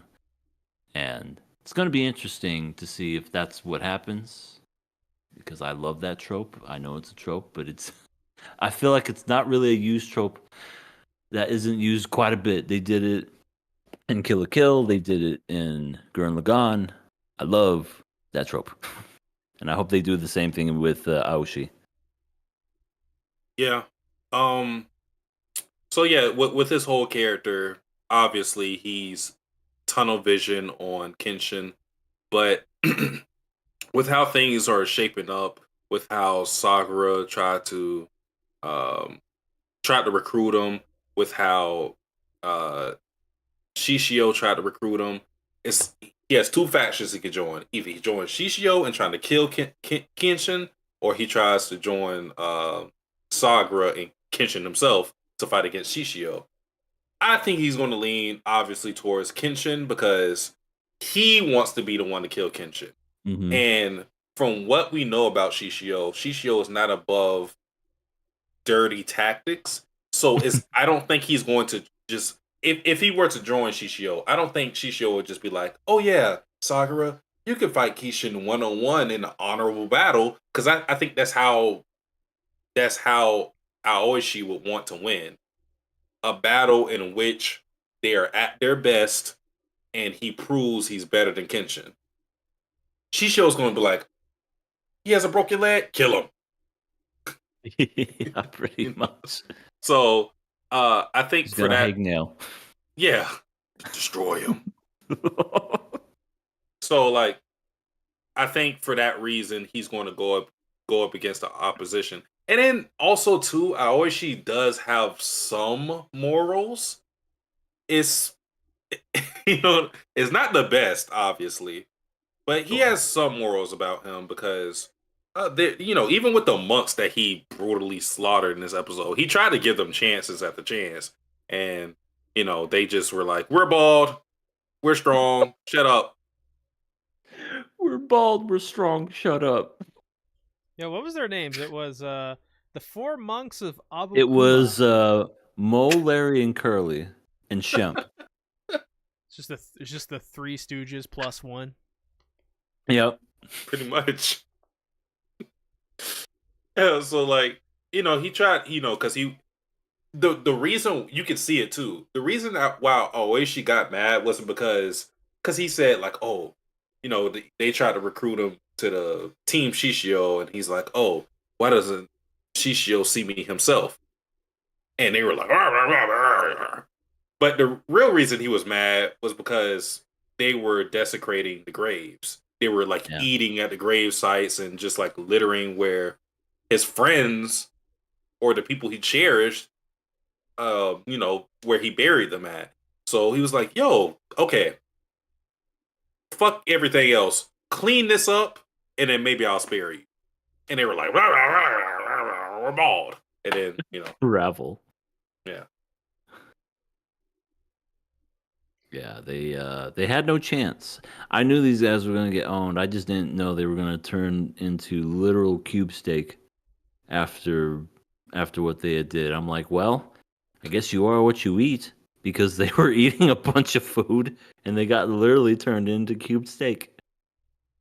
And that's the big reveal with the new thing with Aoishi, which is that now he's dual wielding. Ooh, Yeah. sick. I forgot what the name of his swords were. It's like this really short sword. Mm-hmm. Did I Like a write it long and a down? short He has sword. the dual. Kodachis. Kodachi. Yeah. I just Yeah. realized that there is a character in Dandadan that uses a similar thing, and that's probably what that's a reference to. I bet. So I just unlocked more knowledge. I like The learning more about you these know. different weapons. I'm tired of just like the regular katanas, I like learning about the weirder weapons. Yes, I want the long staff, but it's secretly a dual wielding, one short, one long. Yeah. I like. I want the Darth Maul double-sided lightsaber. Ooh. Wasn't there like an edit where he like sliced himself up into pieces or something? No, that was a fan made edit. They did that just to be funny. Yeah, But no, I I always thought mean, that was funny. when that came out back in '99, people lost their fucking mind because it was, and you're like, what's good? Oh my god, there's two. It's so Holy cool. shit! It is. It's the coolest thing, and they fucked it up. They killed him in the first episode. He should have been the No, villain he's in still all alive. 3 prequel. He's a crab man now. Okay, yes, he's technically still alive, but in Phantom Menace they offed him. But then they brought him back because fans loved him so much. He was so popular. I gotta say, I think my favorite Japanese blade is the Uchi Katana. I love that one. The Gucci katana. The Gucci That's what- Katana. I had to go with my wife's weapons. The whatchamacallits. The needles. The kukuri blades. I think that's what it's called. Oh, the Kukri blades. Yeah. Elsa Reinhardt. The whatchamacallits. I didn't know what about. Oh god, EA, you're getting swallowed by the internet. Hurry up, go to the toilet. That is one of the weirdest commands I've ever heard. remember when we were talking about Dororo and he had to go to the toilet to Yeah, get better I do remember reception that. or whatever? It worked. Well, first I got ate by the internet monster. Then I got on my phone to like talk to you, and I think I was in the bathroom. And just to be funny, you guys were talking to, I don't know, it was back when we used to do, when we would have like a community KOA post, and you would say what got killed. You're like, guys, guess what got killed today? And I said, I bet it got this, and I just flushed the toilet and put my phone right up to it so you guys could hear it.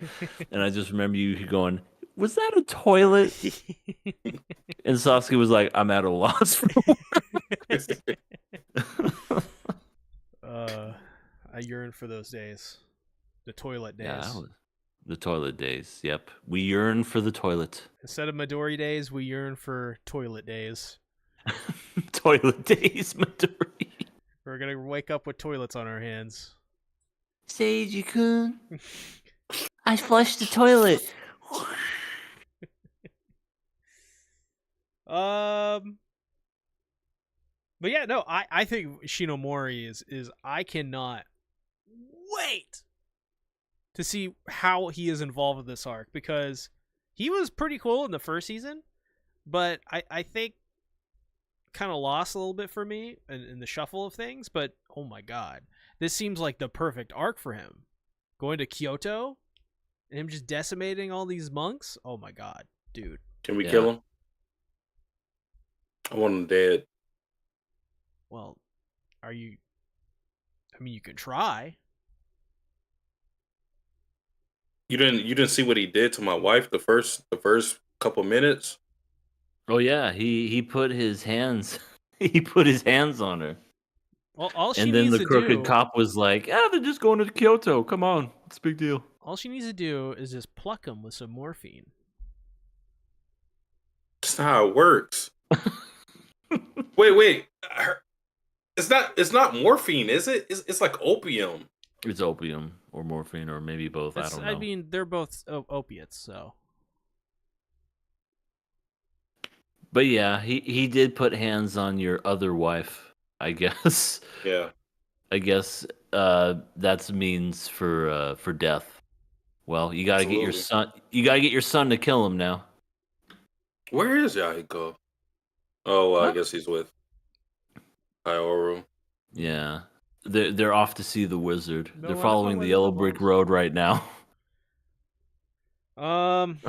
But yeah, we get this really nice poignant moment with Kenshin where he's kind of reflecting a little bit on his how he departed everyone, and how he's like, well, nothing I can do about it, I suppose. Ororo. Yeah. I Go ahead. I was gonna say I liked the reflection of that too, and then how he was basically back to being a traveling monk. People basically just looked at him and said he was poor, and I Yeah. love the old classic fall down gag. It's always been my favorite with old school anime. He's like, "This guy's poor." It's so funny. Everybody calls him broke when they see him. I think the reason why it's funny to me is because whenever I look at Kenshin, I'm like, whoa, he looks so cool. And then when everybody else looks at him, they're like, whoa, this dude is broke. I Yeah, guess different- coolness equals brokeness, I guess. Yeah, it seems like he's traveled to a more wealthy area. Yeah, what do they know? You know, they wouldn't know what's cool. He's cool because he's got a red samurai outfit and he's Yeah. got scars, but he's poor. And they think they're cool because they got iPods. Fuck You're them. right. iPod Nanos. Yeah, little shitty square pieces of aluminum. iPod Shuffles. Remember those? I had one of those. Oh man, Shuffles we used to were thought that was the- useful. those were the best things at the time. It's like this could store 100 songs on it. Ooh, that's amazing. Always wanted the big thick one, the original. Yeah. I never had an original iPod. I had a shuffle though, but I never had an original iPod. I wanted one of those so bad though. Yeah, I fuck you, dude. Maybe I should go ahead and buy one. I mean, an How MP3 much player, does it be? an MP3 player or MP4 player, even right now, is still not really a bad investment. No, dude. You know, I got a stereo system a couple of weeks ago, and I'm starting to buy CDs and cassette tapes again, because I'm like, I'm not gonna fucking go on Spotify. I'm not paying for that. Nice. I'll just shit, I would have loved the MP3 player when we had the hurricane. yeah. You were like, well, gotta make my own music. Just beatbox. Fuck you, hurricane. I was just kidding. I'm sorry. Now you better not talk shit about me again, or I'm coming back for a third time. No. I'll never disrespect you again. No balls. What? I have balls. I'm not. I'm not in Dan to Dan. Oh, So, we already talked about her a little, but we got our big main character in this episode, Misao, who I enjoy a lot. I thought her introduction was pretty cool. And I think part of the reason is because this is my character archetype I like. I like characters that have a serious side to them whenever the story decides to focus on that aspect of their character. But I really like silly characters. I like characters that can just bring fun into whatever situation they're in. And I feel like Misao was that because the introduction we get of her is that she's, she has her cloak and she's hooded and we see four guys around her and it's shaping up to be a very bad situation, of course. And Kenshin is thinking that, oh, these four guys are trying to rob her. It's bandits. What do I do? And then she drops the bombshell. Hey, give me your money, guys. She takes off the cloak. And this was the most ironically funny moment in the series because of the meta-ness of it. The bandits have more morals than the author who writes them. The bandits go, oh wait, you're a little girl? You had a sexy voice. I thought you were like mature. We don't want to like deal with any little girls. We're out of here. Let's go. Yeah, let's go home, guys. Come on, let's jack off. When I saw that, I went, there's no way he wrote this. This has to be the anime who wrote this original scene as a shot at him. There's no way he wrote this. It was an original anime original scene. Well, he's like really involved with this anime. That's crazy. So knowing what he went through, he said, "Yeah, this dog looks great. In fact, I think it's awesome." Because he's literally reading all the scripts. Like he's 100% involved. He probably saw that scene. And he said, "Yeah, that'll make me look good. Just keep that in there." Promise, guys, not me. That'll totally not harm this anime at all. But no, getting back on Misao. Yeah, she's strong in her own right, of course, but when it comes to because the stakes are higher, therefore the standard is higher. When it comes to the standards of what we expect from Kyoto, when we're looking at characters like Kenshin, when we're looking at characters like Sagura, even when we're looking at characters like or not even, but when we're looking at characters like Saito, Sagura, Aoishi, those are characters who we put on a high tier. When we look at a character like Misao, I don't think she's on their level. But at the very least, she has certain aspects to her that are very great. It seems like, at least with her outfit, that she's a kunoichi, so she will be agile. Maybe she has like some ninja techniques that she can use. Who knows? But she wasn't very strong. She didn't like really move Kenshin. She straight up punches him, and then he goes, "Oh,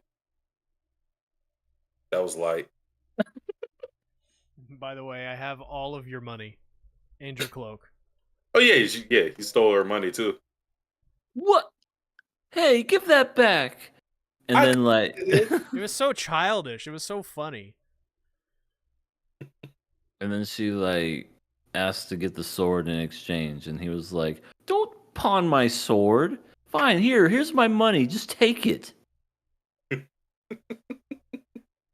I wonder how her and Kaoru are going to interact, because that's coming, because they're around the same age, I believe. Yeah. You better not be stealing Kenshin. Misao's like, what?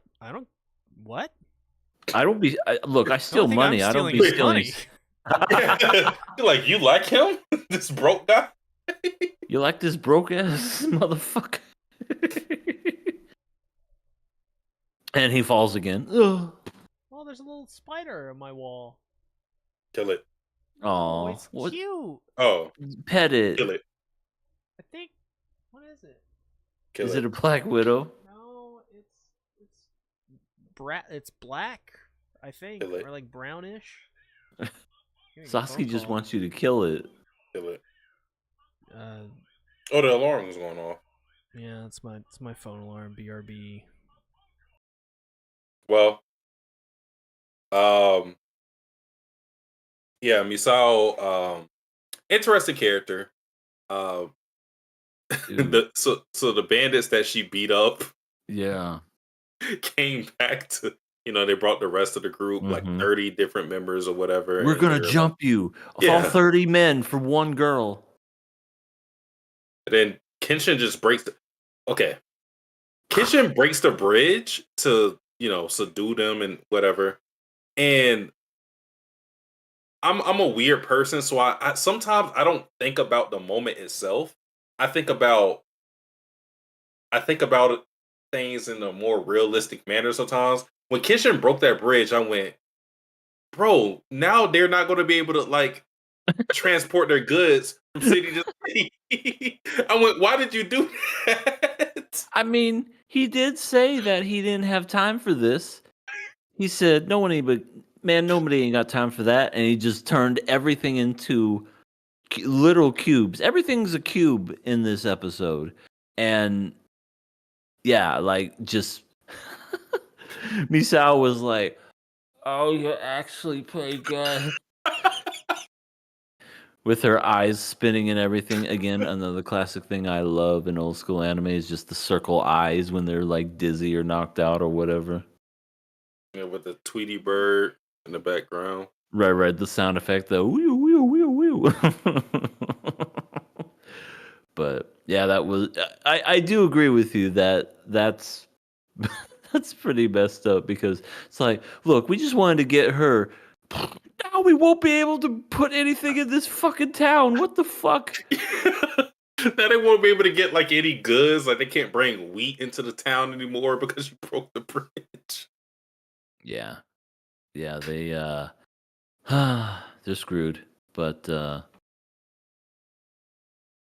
think that's pretty much it. To be honest, I wonder what's gonna happen next because I'm sure like Kenshin's gonna be with Misao from now on, and because it seems like she's going. Well, she said she's going to Kyoto, Yeah. which is where he's going too. So And Kyoto's her hometown. right, So I think here's how I see things playing out. She's obviously going to resent Kenshin for what ended up happening to the Oniwaban group. yeah, So she's going to resent him. But I think whenever Aoishi eventually meets this group, he's going to tell the whole truth of how it happened. Because I think one thing about Kenshin is that if he tells her what happens, it's not going to be the truth as like the audience sees it. What I mean by that is that he's going to say something like, "Yeah, I destroyed the group," and he's going to probably leave it at that. I don't think mhm, he's going to leave it to details like, I didn't really kill anybody at all." When we really think about it, I didn't kill anybody. Kenshin is the type of person to take responsibility for things that are kind of out of his control. He didn't kill anybody personally, but you could argue his actions led to someone's death, which I think he would present uh, to her. mhm, So, with that being said, I think things are going to be pretty muddy until Aoishi joins or gives his side of the situation to her. mhm, Um, but I think all in all, she'll still join the group because Shishio's a character, and we don't got much from him. But considering this whole thing is happening in Kyoto, I think he's going to ruin the home of Misao. So I think that would give her incentive to fight against Shishio, if nothing else, yeah, than to protect their hometown. Which, by the way, Shishio He got the baddies. Did you see his girl? The blind one? I was jealous. Wait. Blind? Was she blind? No. That wasn't a girl. Oh, that's the dude. Yeah, you're talking about I can know. It's a pretty Sojiro. good. Okay, my bad. Yeah, no, you're right though. He does have baddies, even though he's completely bandaged up. They love him for who he is. I dropped the picture. Oh, look at him. He's so cute as a corpse. I just love him. He's all stringy and looks like the Mexican alien. Fucking Oh thing. my god. Who was the fucking bad guy in Inuyasha? He looks like him. Not Naraku? Shishomaru. Naraku, thank you. Naraku. No, I don't think he looks like Naraku had. I don't know. I mean, Naraku had Naraku more was pretty class. when he wasn't like fucking fucked up. But he never had baddies around him. Well, he had Un- un- Kikyo. unless he had Kikyo and he also had Kagura. One of she his was trying to. demon lucky. She was trying to leave when she wasn't around him. She was just floating on that feather, going, "I gotta get the fuck out of here." You know what's funny about Kagura EA and how I knew like any characters that I like would always be Hold. I Why's was a that? big Kagura fan too. Ah, Oh, I And love- then I what love happened to Kagura. Kagura happened. Kagura's awesome. yeah. That flying feather. She's forever flying on that feather. Like a leaf through the wind. Leaf in the wind. All we are is leaves Pull through the in chest. wind. R.I.P. R.I.P.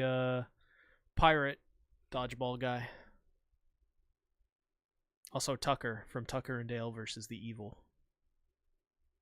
Good movie. Is that it for Rurouni Kenshin? Mm-hmm. I think so. All right, let's get into Dandadan. And let's not forget to talk about the things we're supposed to talk about. Me. Dun, dun, dun, dun, dun, dun, dun, dun. Alrighty. This second episode is a really awesome fight with a lot of really good production. It is Momo and Ken Takakura, aka Okaroon, as dubbed by her. That's her new name because she refuses to acknowledge that is his name. Even though that's his name. Yeah, which is the hilarity of it. To this day, she still calls Ken Okaroon. So it's really funny. But they basically have to fight a gigantic monk statue, which is an alien, and it's just a fantastic fight. But what did you guys think about the episode overall? There's one thing I took away from it, and it's at the beginning of the episode. Freaking Ken just farts right in Momo's face. Have you ever seen so much Riz? That's the sound clip I want you to clip, by the way. The actual wet farting sound effect. That sounded like a real fart. That sounded like it wasn't like a something that was recorded or one of those fake farts from like a machine or whatever. No, that sounded like someone said, "Oh, I got a fart. Put the microphone near my butt," and it was just wet. And then she was just like, "Ew." Yeah. So, with the big topic, how good is the romance in Dandadan? The reason why I made this topic in the first place because what we saw in this episode.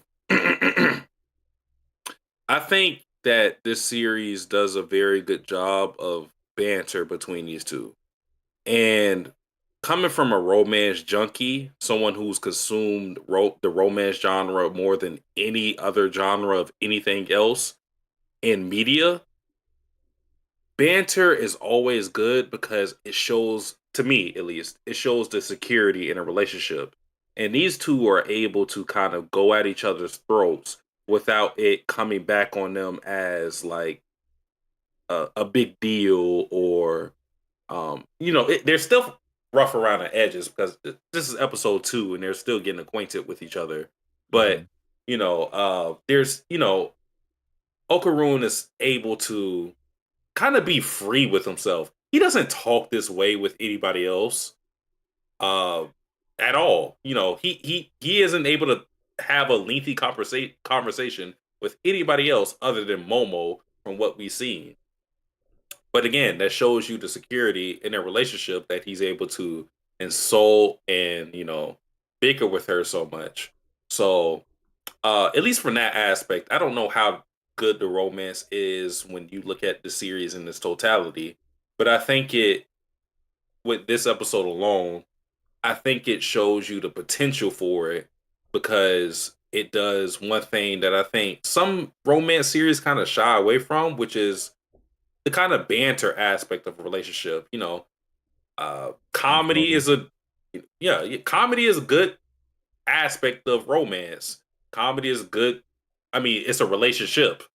So, you want to laugh with your significant other. So, being able to know what pushes their buttons and what gets them going, that's an important aspect of a relationship. And I think they kind of embody that with this episode. Yeah, they did do a good job in that regards, for sure. This, I feel like these episodes, as far as like production wise, are just like this is pretty much going to be the standard for like every episode because this is like 12 episodes in this particular season. Yeah, and But yeah, it's been finished for months now. that's crazy. But yeah, it like the fighting scenes were great. When we get to where Okaroon transforms and everything looked fucking great. Like everything was on a grayscale except for you saw the red and the black and the white in his costume, and he becomes emo. Apparently, that was interesting. But has there? I'm sorry, I keep going back to it. I'm such a fucking child. Has there ever been a main character that won over a girl by farting in her face? I don't think he won her over by farting in her face, but I think the I think the important thing is that he's going to win her over despite farting in her face. He's It's, yeah, it's not like she went, "Oh my god, he farted in my face." Oh, it's more like, "Oh, he may have farted in my face, but His name's Ken Takakura, and he's the manliest man in the whole manly world. And I love him. I love him. I freaking love him. and I'm okay with that." Yeah. Oh my god. But that was absolutely hilarious. I don't know. It's just the way that it sounded. It just made me laugh. I'm such a child. But we get to Momo's house and Alkarun almost burns to death because of a little what's it called? Like Talisman. that little Yeah. talisman, yeah. And and I love when it happens, like he's like immediately set on fire and he just starts screaming. So Momo's like, throw him in the water, and violently fucking uses her powers to throw him into like a ditch. Like, Good thing that dang. ditch was there. Yeah, good Yeah, thing it was there. Yeah, or else he would have had to stop, drop, and roll. old fashioned way. He also kept getting taken over by Turbo Granny this whole episode, and Momo had to keep going. You're so annoying, you know that, and like changing him back, and like he got thrown against the wall or smashed into the floor, and every time he was like, "Thank you." Oh, I also was like, when Momo was like, "Oh, I can take this talisman off the Torii, right? I mean, that's fine, right? Nothing bad's Yeah, gonna happen, right?" yeah. and just a flashback. She just forgets. It kind of shows you like I like that plot point because that's kind of how careless, especially teenagers, can be. You know, with an important duty like something that prevents demons from entering your estate, you would think that a person would have a lot more caution with just going, you know what it's like? It's like lifting your firewall on your PC. Like Yeah. And the PC's warning you, hey, you sure you want to go to the site? I've heard some things about it. yeah. No, Take me over to Naughty Nurses 3. Come on, let's go. We don't even need HTTPS. What the fuck? I don't want to type in that S. I'll just type HTTP. Yeah. Oh, yeah. Of course I want a free iPad. Come on. Oh, I'll answer the survey. I got a free iPad, sure. Yeah. Oh, Oh, you want shit. credit card information? Oh, yeah. Let me. Here's it. my address. I still haven't Photo gotten ID. it. That's odd. They're asking for my social security and bank account information, but I guess I'm winning a free iPad, so might as well. I mean, I have to. It's a free iPad. They need this information. This is the real world. The sad thing is, there are people that fall for that shit, and it's so No. bad. I mean, you kind of want to condemn people for that, but like, if you get got by that, I think it's kind of sad more than Yeah. anything, you know. Yeah. Older people, I kind of let it slide a bit, but if you're like young and like you fall for that, it's just like, did your parents not teach you about that internet danger? Guess not. Stupid. Stupid. But where were we at in the episode? Turbo Well- Granny took his cock. Well, I think yeah. that happened last episode. Well, I mean, it was confirmed in this episode Oh my because he God. looked down and he went, "Oh, I don't have a cock." And the Yeah, moment was like, "Let me see," Yeah, and he was like, "No." That was the best part. She just wanted to see because she was morbidly curious. I mean, wouldn't you? Yeah, I Yeah. would actually. I would absolutely be curious. I would be like, so are you like a fucking like Ken doll down there where you Yeah. just have nothing? Or Yeah, his name's do Ken. you not have the dick but you still have the balls? Like I'd be that curious, you know? I didn't think about that. Because like she said I have your banana just so that means okay, that's She the don't have the cock. grapes. But do you have the grapes? Do you have the balls? And if No. someone Do took you the grapes, Do you have the What? chode? Aren't the grapes arguably more important? yeah, I mean, Yeah. yeah. It makes the babies. Like like the grapes are kind of like the Epcot Center, where everything is kind of, working behind the scenes, while the banana puts in the work. Yeah, it's like the grapes are the general and the banana is like the infantry. Yeah. Also, how does he go pee? I We don't want to know. I don't maybe think he we has a wanna know. hole. Like where his cock used to be. Maybe it's a hole now. You know what? I'm behind Momo on this one. See what I mean? I would be curious. I'd be like, is it smooth?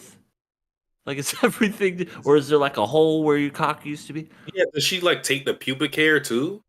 Right. Like, is the pubic hair still there? Oh, Karun, show me your pubic hair. Miss Ayase, I don't think we should do that. Nonsense. Just pull them down. Like I said, I'd be curious too. I mean, I know I just met you and everything, but you say that this person's literally stole your banana. I have to see it. Hey, this is crazy. Wait, no. Hey, I just met you, and this is crazy. Well, pull your cock out so I can see it, maybe.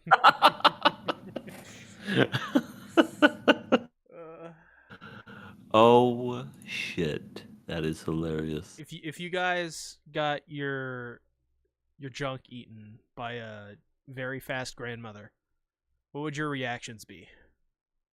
Damn. What the fuck? Yeah, that'll be it. I mean, that's literally what else could you say? Oh, Boulder Dash. There goes my Jimmy. Oh, shucks. It happened again. Oh, gee willikers. I lost my banana. Laugh track in the background. Yeah. As the claps happen. Yeah. Oh. But they get a knock at their door, and knock on the doorbell. Except, Come on, knock on our door. God We've damn been it. waiting for you. Except there is a little bit of an issue. They're not using the doorbell for humans, because nobody uses that doorbell. They're using the ones for spirits. Uh-oh. Who could it be? Is it George Costanza? Coming knocking on your door? Is it Jerry Seinfeld? Is it Cosmo Kramer? Maybe even Elaine Bettis. All wrong. It's an alien. Oh. Is it the Mexican alien? No, it's the gigantic statue alien from Gantz. Oh. He also wants bananas. I think he's barking up the wrong tree. You know what? Freaking Akarun should have said, I don't have one anymore. And then he probably would have turned around and went, okay, my bad. Yeah, he was also looking for organs. I'm starting to ask, do they just want Okarun's dick because it's like that impressive, or is it just like the only one that's available? You've never seen a shaft this bulbousy. I think it's the fact that he got away, probably. Because otherwise wouldn't got away. Like, why are they pursuing his specifically? They could just go find literally anyone else. It's like Team Rocket going after Pikachu. You can get any Pikachu you want. Or is it because it's Momo? Because, they want Momo because they want to take her organs to, fuse it with their body so they can become, like, they can reproduce and, not be robots. Well, there's the whole comedy aspect of this whole thing with the aliens and the aberration, but I think there is something in them wanting sexual reproductive organs. We already got the aliens last episode that basically were imitating humans. So that kind of shows you something that's going on here. I haven't read the series past the first volume, so I don't know what's going to happen past. I think once we get to like episode 4, I'm going to be completely in the dark as to what the series holds. But it seems to me that maybe like the aberrations or the aliens want to be human, or they want to be human in some way, or maybe they're like scared of dying out for whatever reason, so they want to reproduce, and that's why they want Okarun's dick so much, because they feel that that could like help their prosperity as a species. Well, yeah, that's essentially what they want. But they say they had plenty of male organs. So that's the one where I'm like, well, they got plenty of male organs. All they need is female organs. Right. Dicks are a dime a dozen. If that's the case, why do they keep going after his banana? It's an impressive banana. It's a shiny banana. Maybe they're just locked in. They're locked in. They're still locked in. They gotta get it. Or they were fucking lying and they were like, to be honest, we don't have that much dicks aboard. I lied. I just kind of wanted to grope Momo or whatever. It's like when you're in high school, right? And you get pressured. Are you a virgin? No, like I fucked like A million bitches, huh? Yeah. In fact, I just had sex, and it felt so good. I had the sex and it felt very great. Yeah, like her boobs felt like bags of sand. Just great. See, your problem is you're putting your dick on a pedestal. What does that even mean? If you like, is it true if you don't use it, you lose it? 40 Virgin fans out there. But I don't know. It's crazy. It's wild. It's zany. But oh my god, I'll be damned if it doesn't look good and impressive.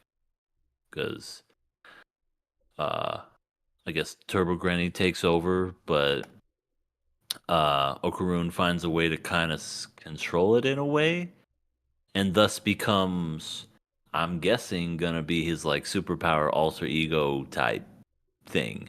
Looks pretty badass. I will do say so myself.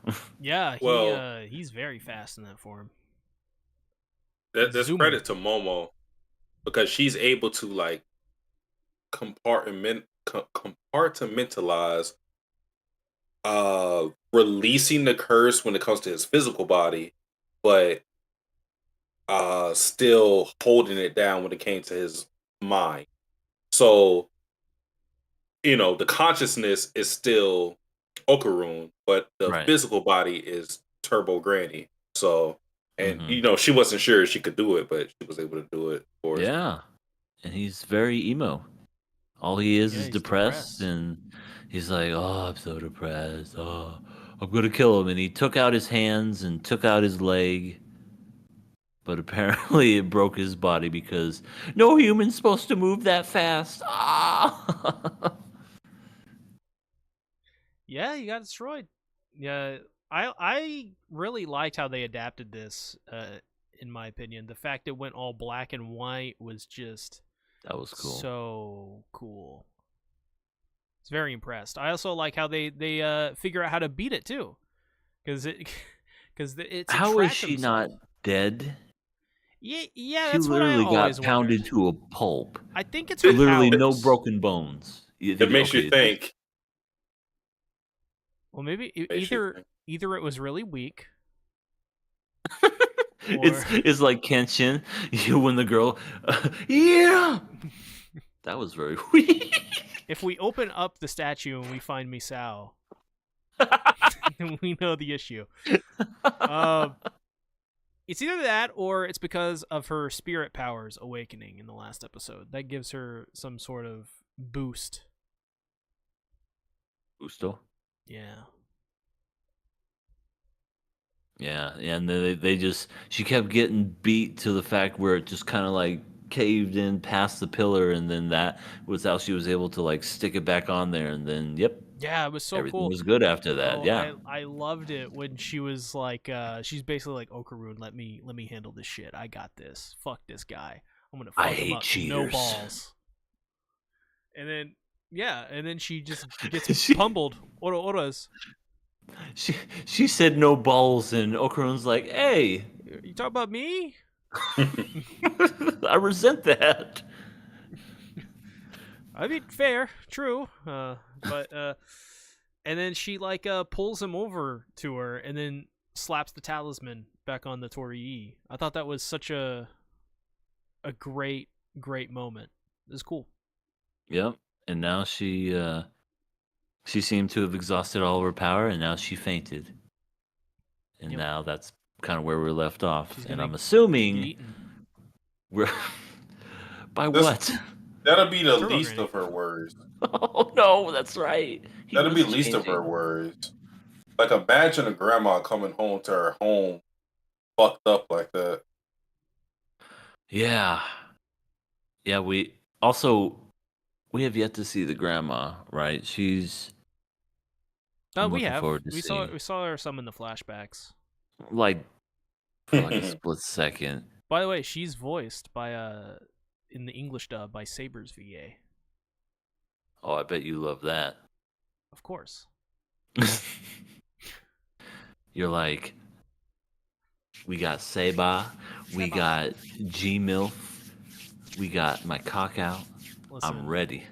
Listen, the grandma is great. Okay, you'll see soon enough. I can't wait.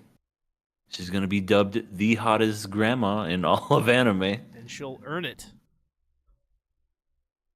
But other than that, that's kind of it for the episode. Anything you guys want to talk about or mention? I don't think so. It's been an interesting ride so far. The second episode I watched dubbed just to see what it was, and dub's pretty good. Yeah. Watched the first one subbed, watched this one dubbed. I'm like, okay, the dub's pretty good actually. I'm digging it. It's a very good dub. I think I still prefer sub because I love Natsuki Hane. Just fantastic. Also, soon in this season, a certain character will be voiced by Yotsuba. Yotsuba's VA. Should be a lot of fun. Okay. Oh, really? Nice. But other than that, let's go ahead and let's talk about my wife, who is an elementary school student, came back and is tormenting me with something. I don't know where this joke's going.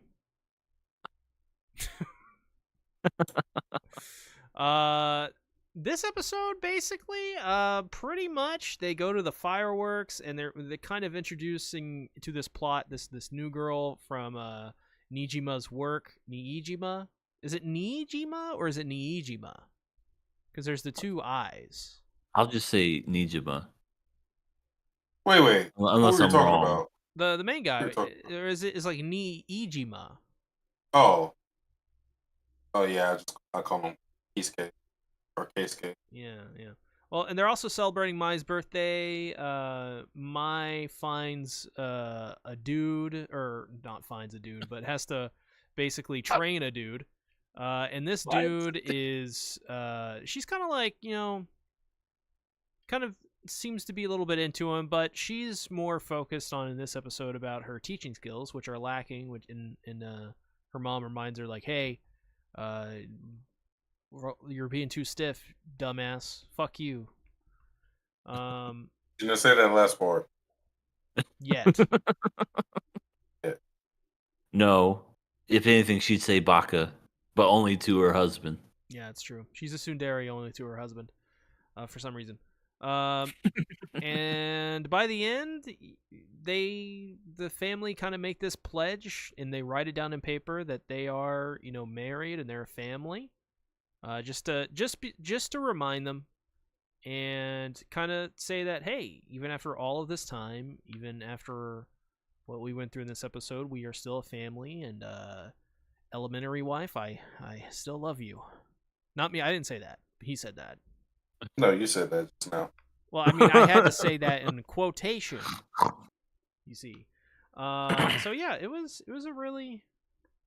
I like this episode. I think this is my favorite episode so far. But what do you guys think? It's Well, first of all, I want to say Satsuki was 100% right on what this story was going to be about. By the way, he called it. Yeah. Well, he read it, I would assume, right? No, I've never read it too. Oh, you never read this? No, There's actually a manga you haven't read? I don't like the way you phrased that. Like I read everything that I picked. I have true. with a lot though. I have that with a lot though. No, but my whole thing with the series came from other people because originally I saw the title for the series and I went, "What the fuck?" And people were in the replies going like, "No." And usually I never believe people when they say stuff like that because it's like the video you showed me.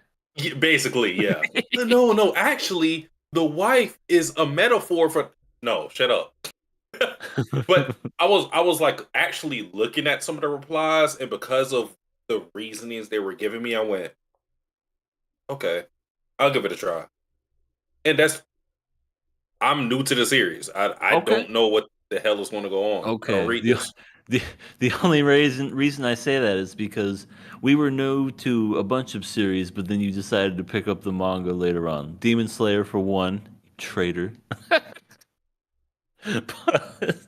But if you haven't read this one, I just assumed I shouldn't have assumed, so that's my bad. But no, I think I definitely think you're spot on when it comes to uh just the overall feel because they introduced the coworker girl who I I didn't notice that there was like a huge age gap until they kind of like pointed it out. I was like, "Oh yeah, she is in her late 20s and he has to be what? In his 40s or something?" I don't think there's a huge age gap, Nothing but too super big. Yeah, that's it's understandable. probably like a. I feel like if it's anything, it's like a 10-year age gap. The way they've been talking, he has to be in his late 30s to 40s, and she's probably in her late 20s to 30s. So, I mean, I guess even if there was like a 10-year age gap, at least it's with adults and it's Yeah, they're different. both adults. Yeah, she wants to go out and get it on with some old floppy dick. that's that's on her. I'm sorry, I took it too far. He has a lot of vigor. He's had 10 years of pent up Yeah. horniness and Oh, lust. I bet he's ready to nut. Once he starts taking those antidepressants, he gets over this, he's game on, man. He's I'm telling you, when it comes like he sees the coworker and he's like, "Oh God, this is hot," but um, okay. What I was getting at originally was just the interesting scene that they brought up where, the mother's there, the coworker's there with her friend, which by the way, what a wing girl, good for her. And then the daughter. And then we have the daughter kind of just reacting to just, who's this woman and why are you getting fancy with her type thing. And, it could definitely be disheartening and hard. I mean, it's hard whenever another person is gone. It's especially harder when the mother is there, quote unquote, because I Yeah. say she's not in the same body and whatnot, and she's a completely different person. But yeah, very very sad, very very weird as far as just like the whole predicament and whatnot, which kind of had that weird scene at the end too with the whole what was it, a contract or like a marriage like license? a marriage contract. And that part I was like, where's the other mother? I'm waiting for her to kind of come into this series and go, "What are you doing with my daughter?" Pulls up a piece of paper. What the fuck is this? See, okay. You know what's funny about what you just said right there, EA? Initially, I wrote the notes as this marriage contract thing, which it still could be the case. But I wrote the original notes as this marriage contract seems like a very bad idea because he's kind of like leaving a paper trail Right. for them to accuse him. But then I remember, because you got to think about this.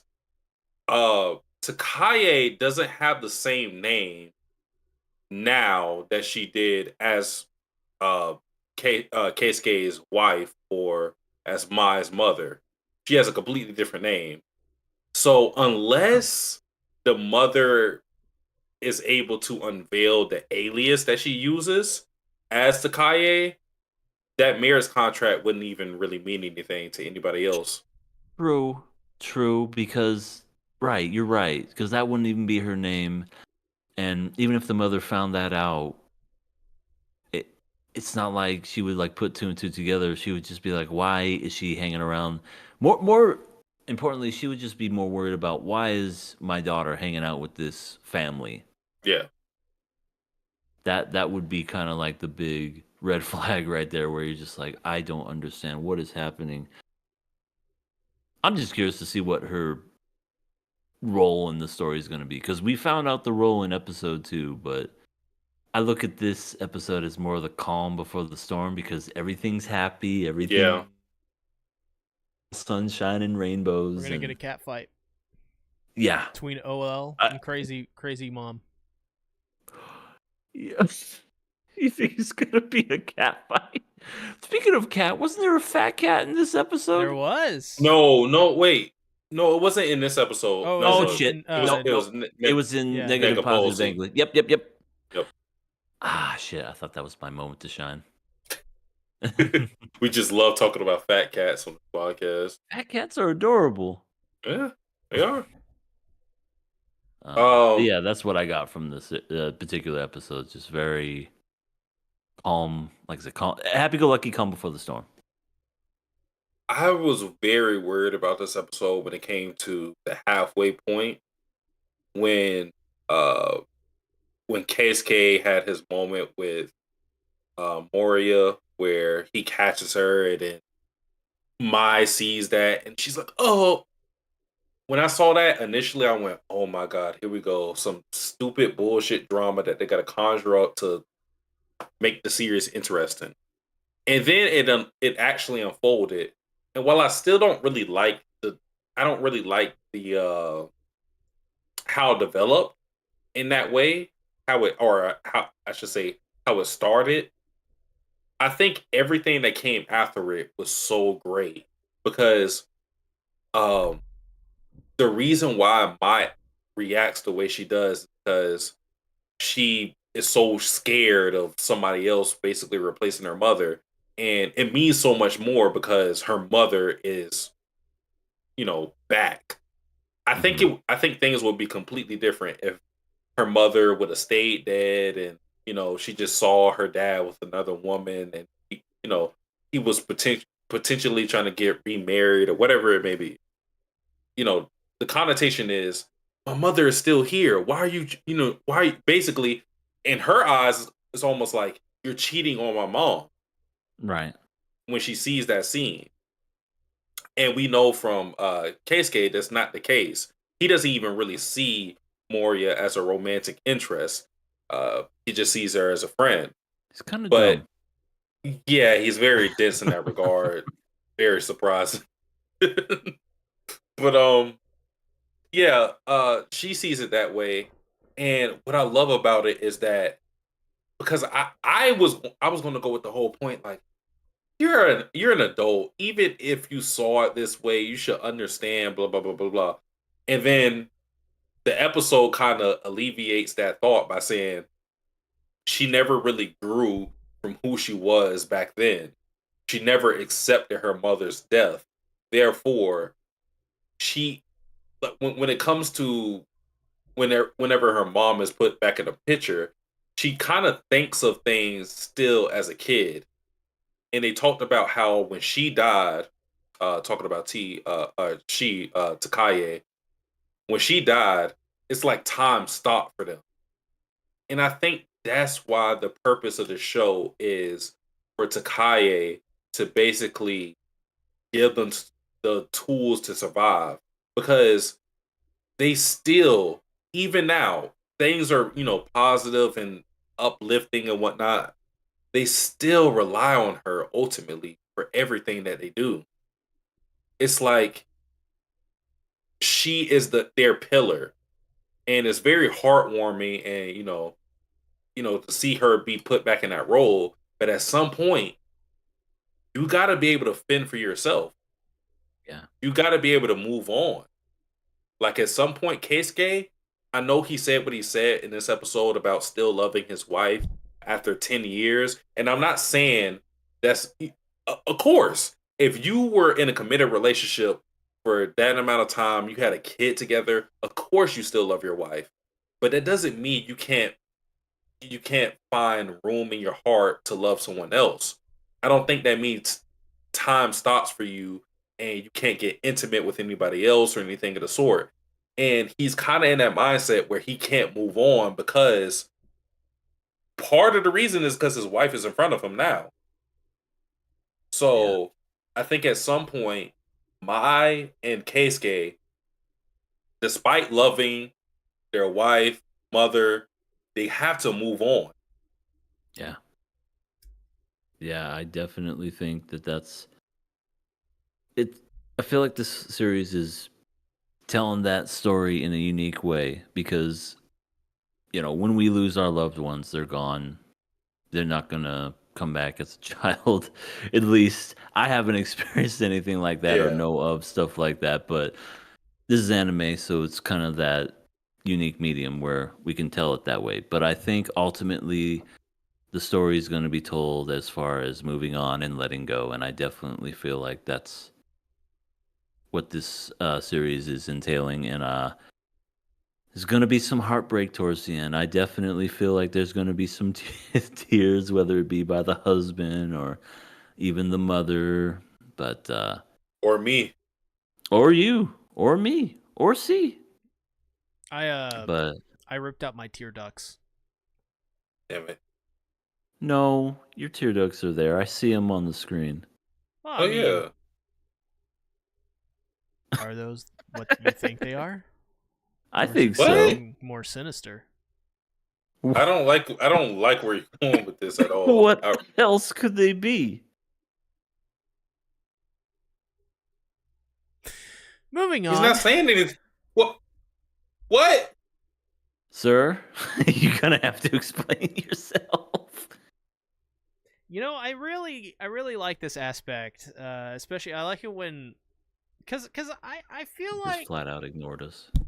as a person who has experienced a lot of traumatic loss in my life, I lost my sister in 2011.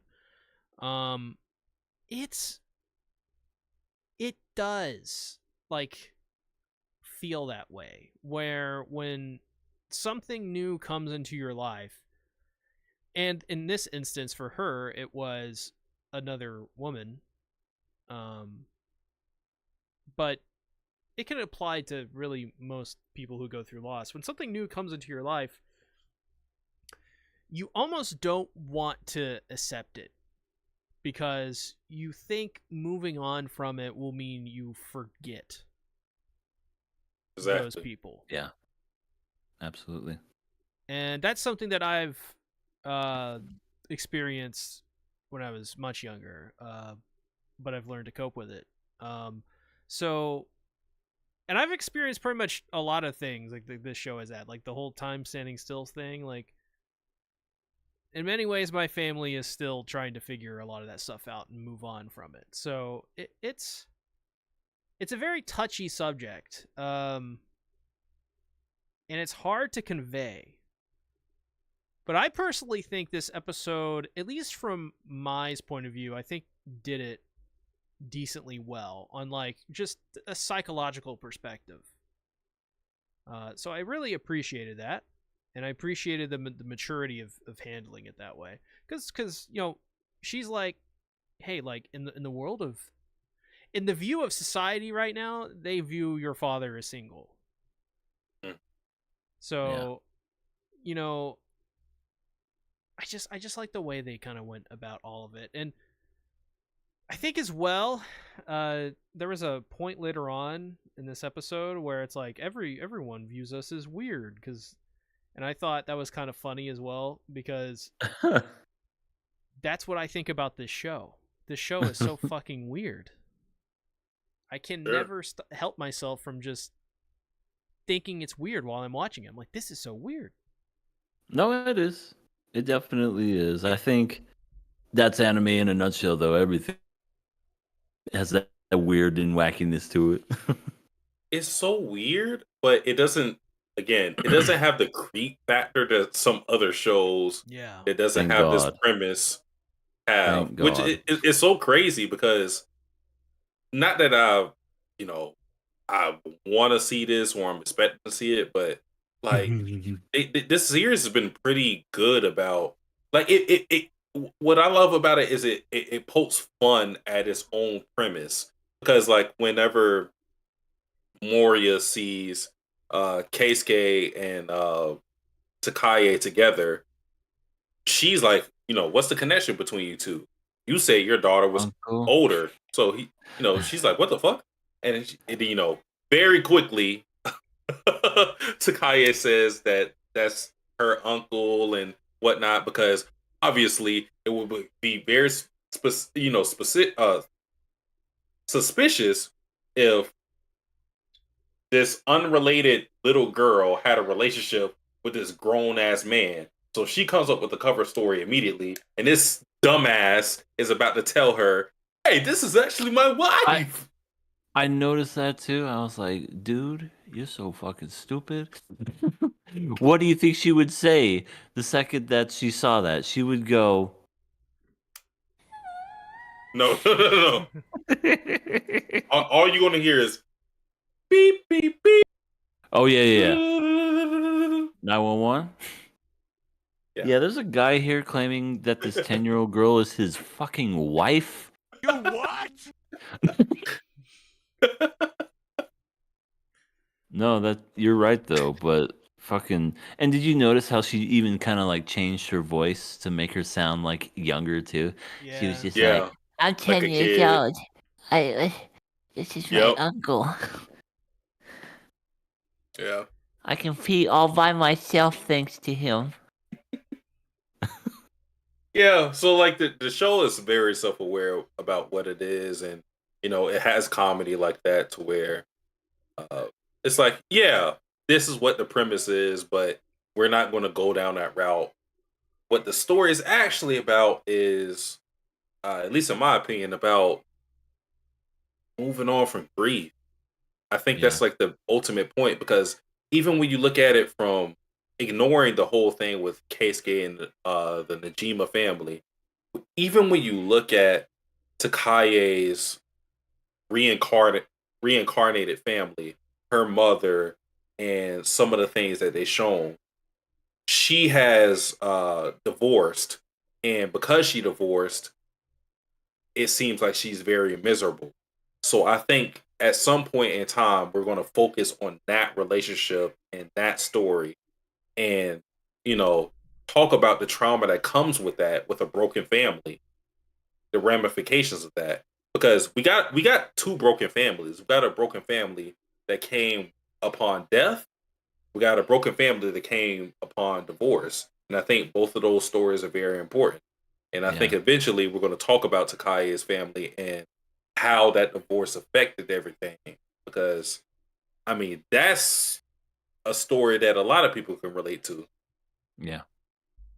Yeah, I come from a family of divorce myself, so I know exactly what that is. Yeah, it's like 50% of all divorces, or 50% of all marriages in a divorce, and then of that, it's like 30% are remarriages or something like that, and then 20% is like one-time divorce. Like it's the statistics are insane. It's crazy. It really is. But what was I gonna say? I had something. Oh, I was just gonna be funny and say, what if Kisuke decided to get with the mother that just got divorced? Oh my god, that would be horrible. That would be the worst plot point ever. Oh my god. Hey, my wife just died. You just got a divorce. That would be so bad.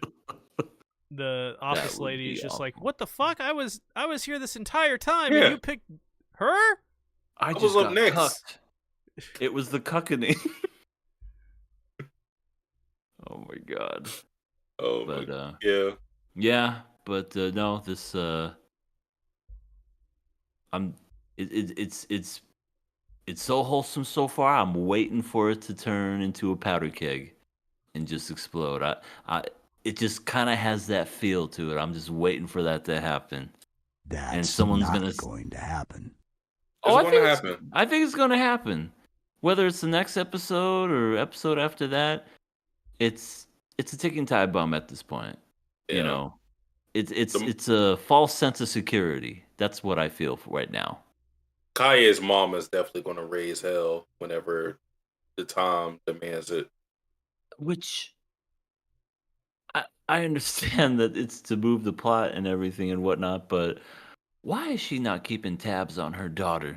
I mean, I'm sure she's sad, depressed, probably not paying attention and whatnot, but I'm just, she doesn't feed this kid. She doesn't make sure she goes to school. She doesn't even give her nothing like that. Lunchables. What the fuck? I know, she just leaves.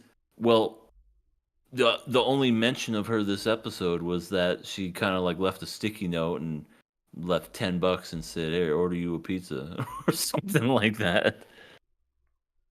Yeah, but it's a very real story for people, because with divorce comes a loneliness, and there's this boy with uh, another figure in the family, and it could lead to stuff like this where the child is being neglected because the parent is only thinking about themselves and their sorrow and whatnot. So Yeah. No, it's I true.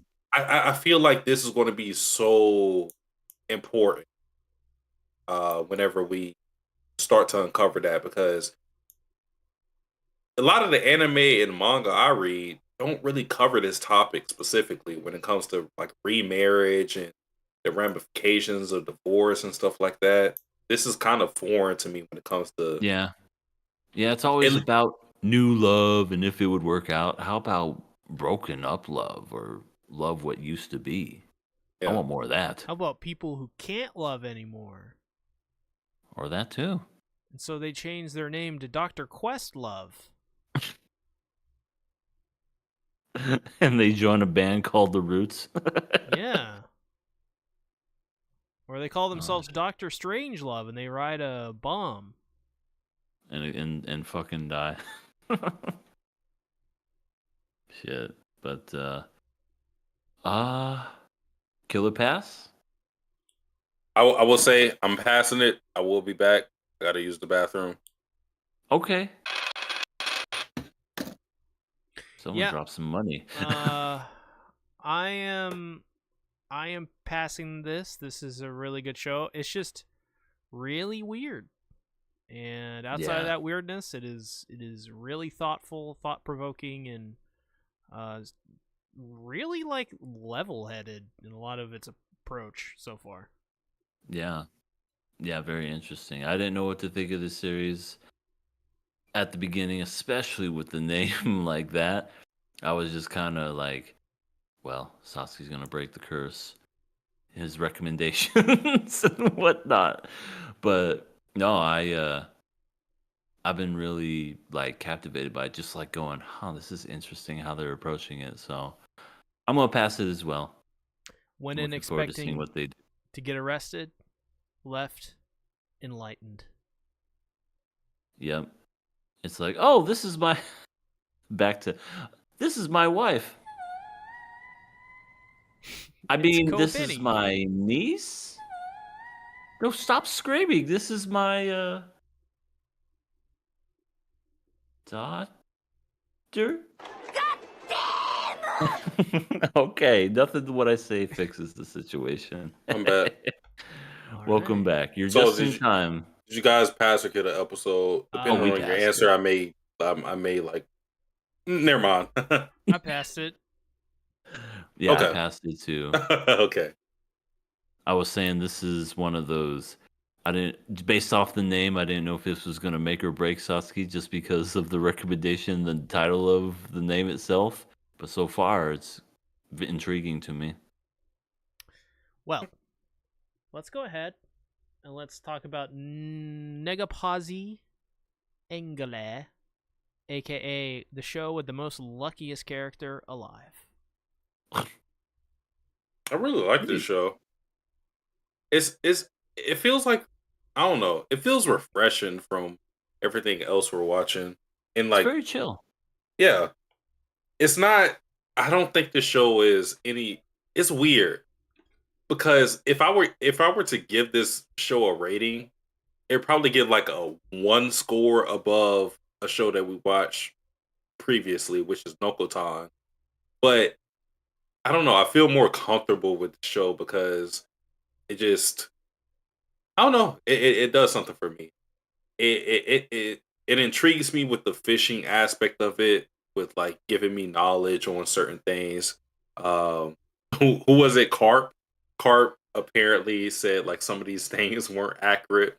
It's still Yeah. intriguing to me as a person who doesn't fish. So Yeah, I um, wonder what I happened to our chat. Are people still chatting for you guys? no, I think they're no, dead. no, I think they're dead. Just dead weak. Because normally Decrepit Storm. Well, Anyway. I killed him. I He killed him. doesn't care. I took him out back. I shot him. Oh no, Decrepit! Don't worry. He's immortal. He'll come back as like a child or something. Oh God. You know how it is. But yeah, no, I think the fishing is really interesting because it makes me think that it's more than just, oh, hey, be informed. Like, it's not like in another world with my smartphone. It's not using this aspect as a crutch. It's using this aspect to enrich the experience overall. And I don't think it's just, hey, learn some fun facts. I think that's a part of it, but I think it's deeper symbolism for something. And Yeah. I think it kind of maybe, and this is just how I look at it, the symbolism is from what we get from our main character, he's had kind of bad luck. You know, he's in debt. Yeah, a little bit. He has bad luck. He's into debt. He has a brain tumor. He's got 2 years to live. You know, luckiest man on earth. If he wins the lottery, it won't mean shit. But I guess in a way, what I look at it as is sometimes in life you're dealt the cards in life that you're dealt, and sometimes you got to make do with what you got.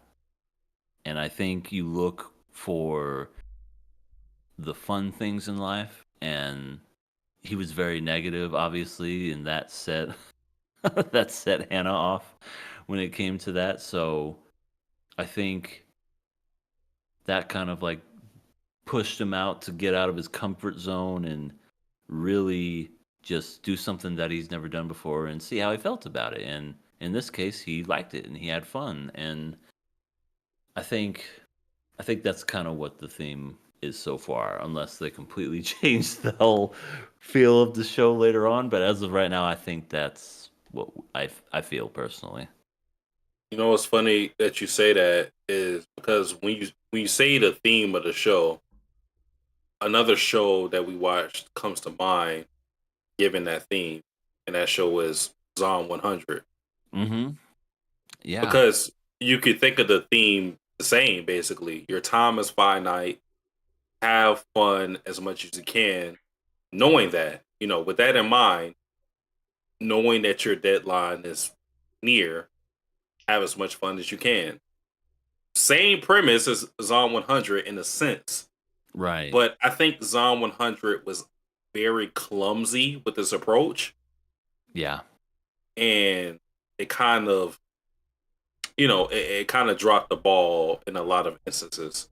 But with this series so far, 2 episodes in, so things could change obviously. I want to say. But so far, it's been pretty decent when it comes to this premise. It hasn't really dropped the ball in that sense because it's like I think the flaw is on 100 is that the main character immediately was relieved of like the societal pressures of having to work and this and that, and this immediately he was joyous and all of this. This main character is depressed, Yeah. and he's still depressed, Mm-hmm. but he's finding joys in the little things when it comes to fishing. In this episode, he found basically the joy in overcoming a big challenge. That's a joy in life. It may not seem like it at first, but whenever you overcome something that you find as like a great deterrent or a great obstacle, find joy in that. Video games, case in point. Yeah. Sometimes a lot of people play video games not just because they have fun in playing them, but because they want to overcome some great obstacle or some high score. So that's basically what you get in this episode with the main character fishing, because it's like, I just started doing this. I don't really know what I'm doing, but he learns very quickly and he gets the hang of it, and he starts catching fish. That's part of the joys of life in of itself, just overcoming challenges. So I think in that aspect, this show has been, I won't say impressive, but it's been intriguing. I've been liking what I've been seeing so far. It's been Yeah. it's been cool. It's not really reinventing the wheel or anything. It's just pretty much just basically sticking to a basic premise, but it's doing really well at it. Yeah. It's not trying to overcomplicate things. It's not, oh no, a meteor's about to hit the earth. No, it's not doing anything like that. It's just telling a simple story. And I think it's almost kind of matching in a way as far as like, how fishing is supposed to make you calm and relaxed. I feel like this is a calm and relaxing show. Yeah. Like even the characters are just. Are there any unlikable characters thus far? Unless you really say the main character, not really. Yeah, they're not too much. Like nobody gets on my nerves. Everybody has their own quirks or whatever. By the way, we found out who.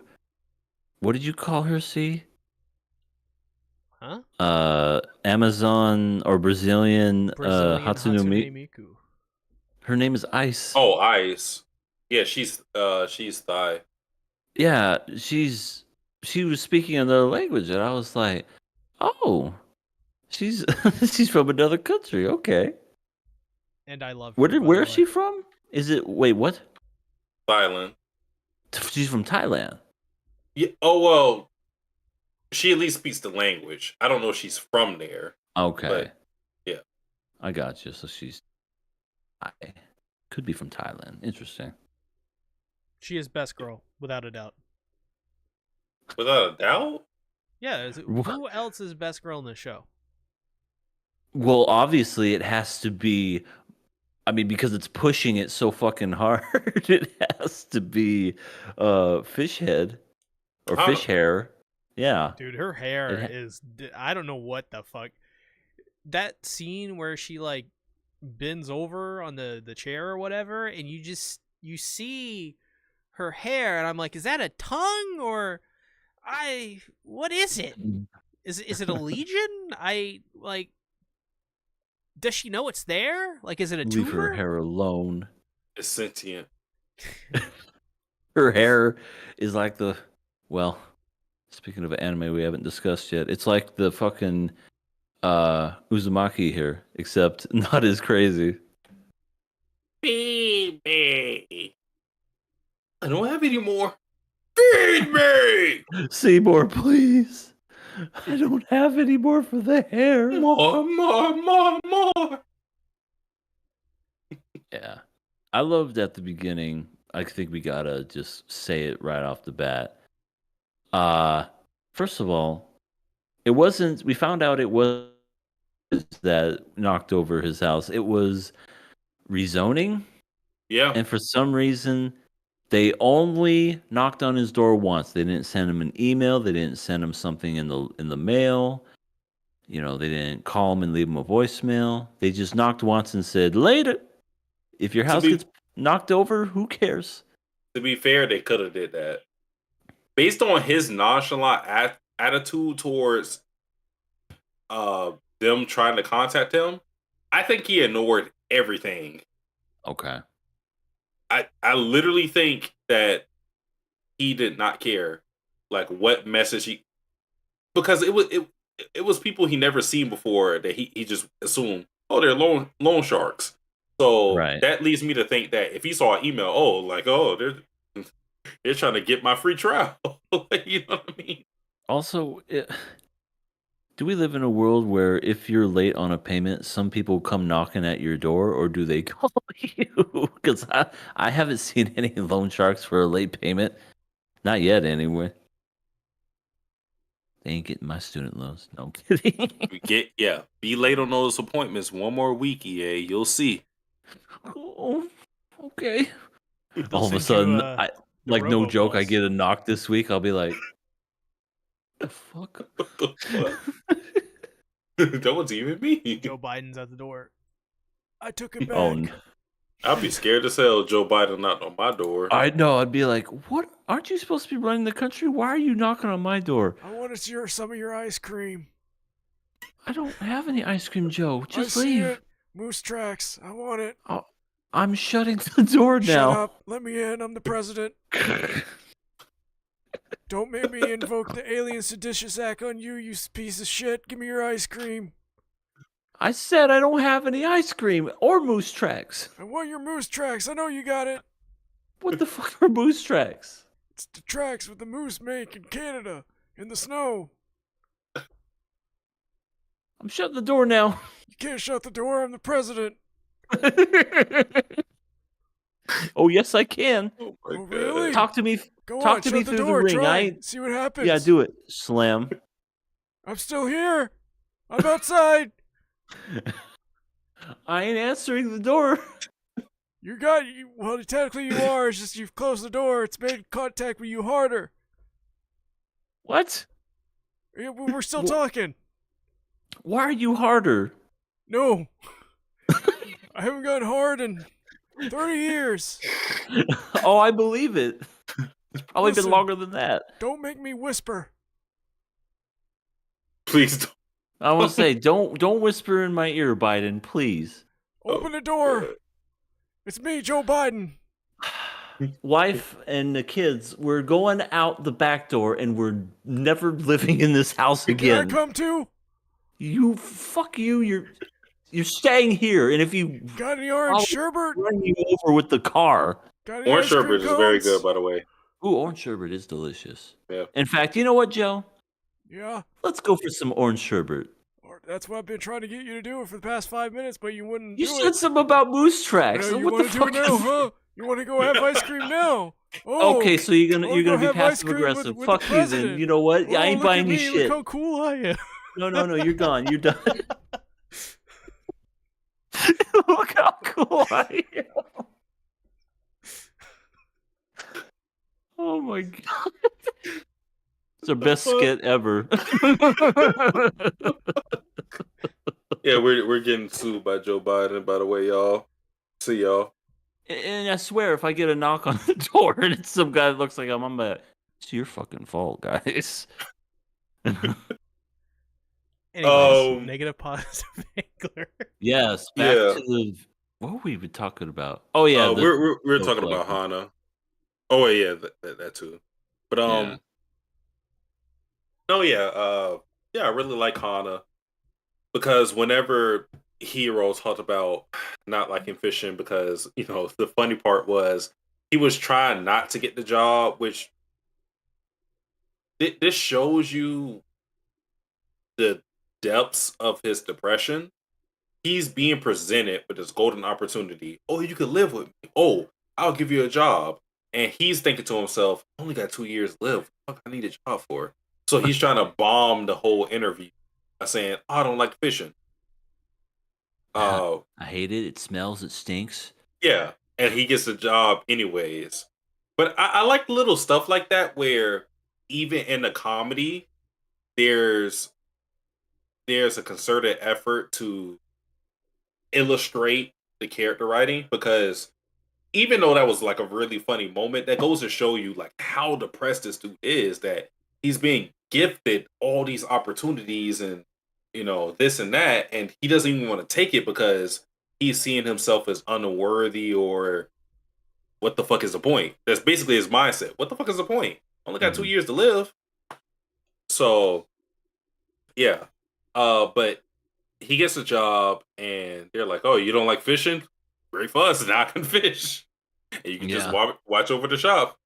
Yeah, I like that little twist too, because I thought he was gonna because he slammed the table. I was like, he's gonna stand up and belt at him, cuss him out, saying, "How dare you not like fishing?" But he was so ecstatic and happy. It was just like, that means we get to fish more. And you can just lock up the shop when you're done, and then they high five. Yay! But yeah, that got Hana pissed. That got her heated. She was just like, "What? You don't like fishing, huh? You think you're better than us? You say it stinks. What don't you like about it? I challenge you to a duel." And thus leads to that scene where they're fishing. I think a character like Hana is very she could either make or break a series. Because of how like volatile she is. But I think she works in this series because despite her attitude towards things, she's really genuine with what she wants to do. Like we got the whole tsundere trope, right? And I think sometimes why the tsundere trope doesn't work is because the tsundere doesn't actually admit their feelings to the MC or whatever. But with Hana, like in this the tsundere like sense, she does what she does because she wants Hiro to admit that he enjoys fishing. And it's like she does everything in her power to show him the joys of fishing. Like, she shows him the whole bait fishing thing, like, you know, have your have your hook swing like a pendulum and basically move with the fish, and she shows him how to gut a fish and all these different things. It shows you how genuine she is about loving fishing. And yeah, I think it speaks towards the audience, and it also just shows you that she cares. Like, because when Hero admitted that, at the end of the day, he was like, maybe fishing isn't that bad. And then she has that big blush on her face, and she's like very happy.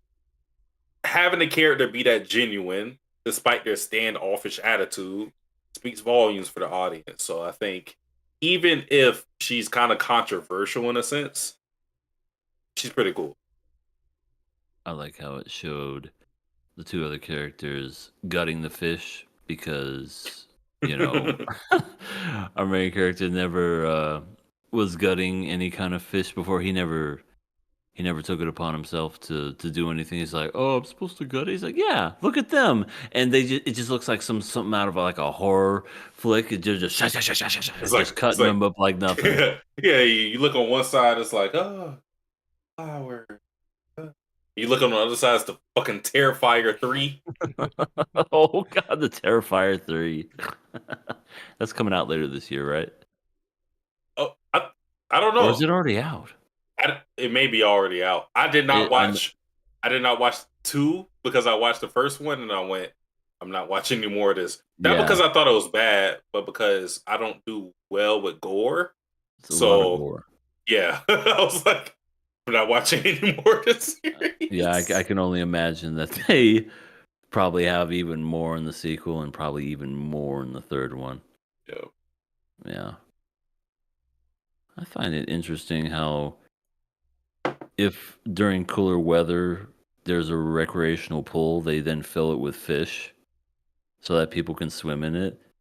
I'm like, that's weird. At least to me. Well, I don't think they actually swim with it. I think they just use it for fishing when it's like the winter time. But I don't know, maybe the way that I think of it is like when the summertime comes, it's like you better clean those fucking pools because these are the same people that piss and all that other stuff in there, and then fish were swimming in it too. It just makes me think that fish can't be safe to eat. I don't know. I hope they clean it.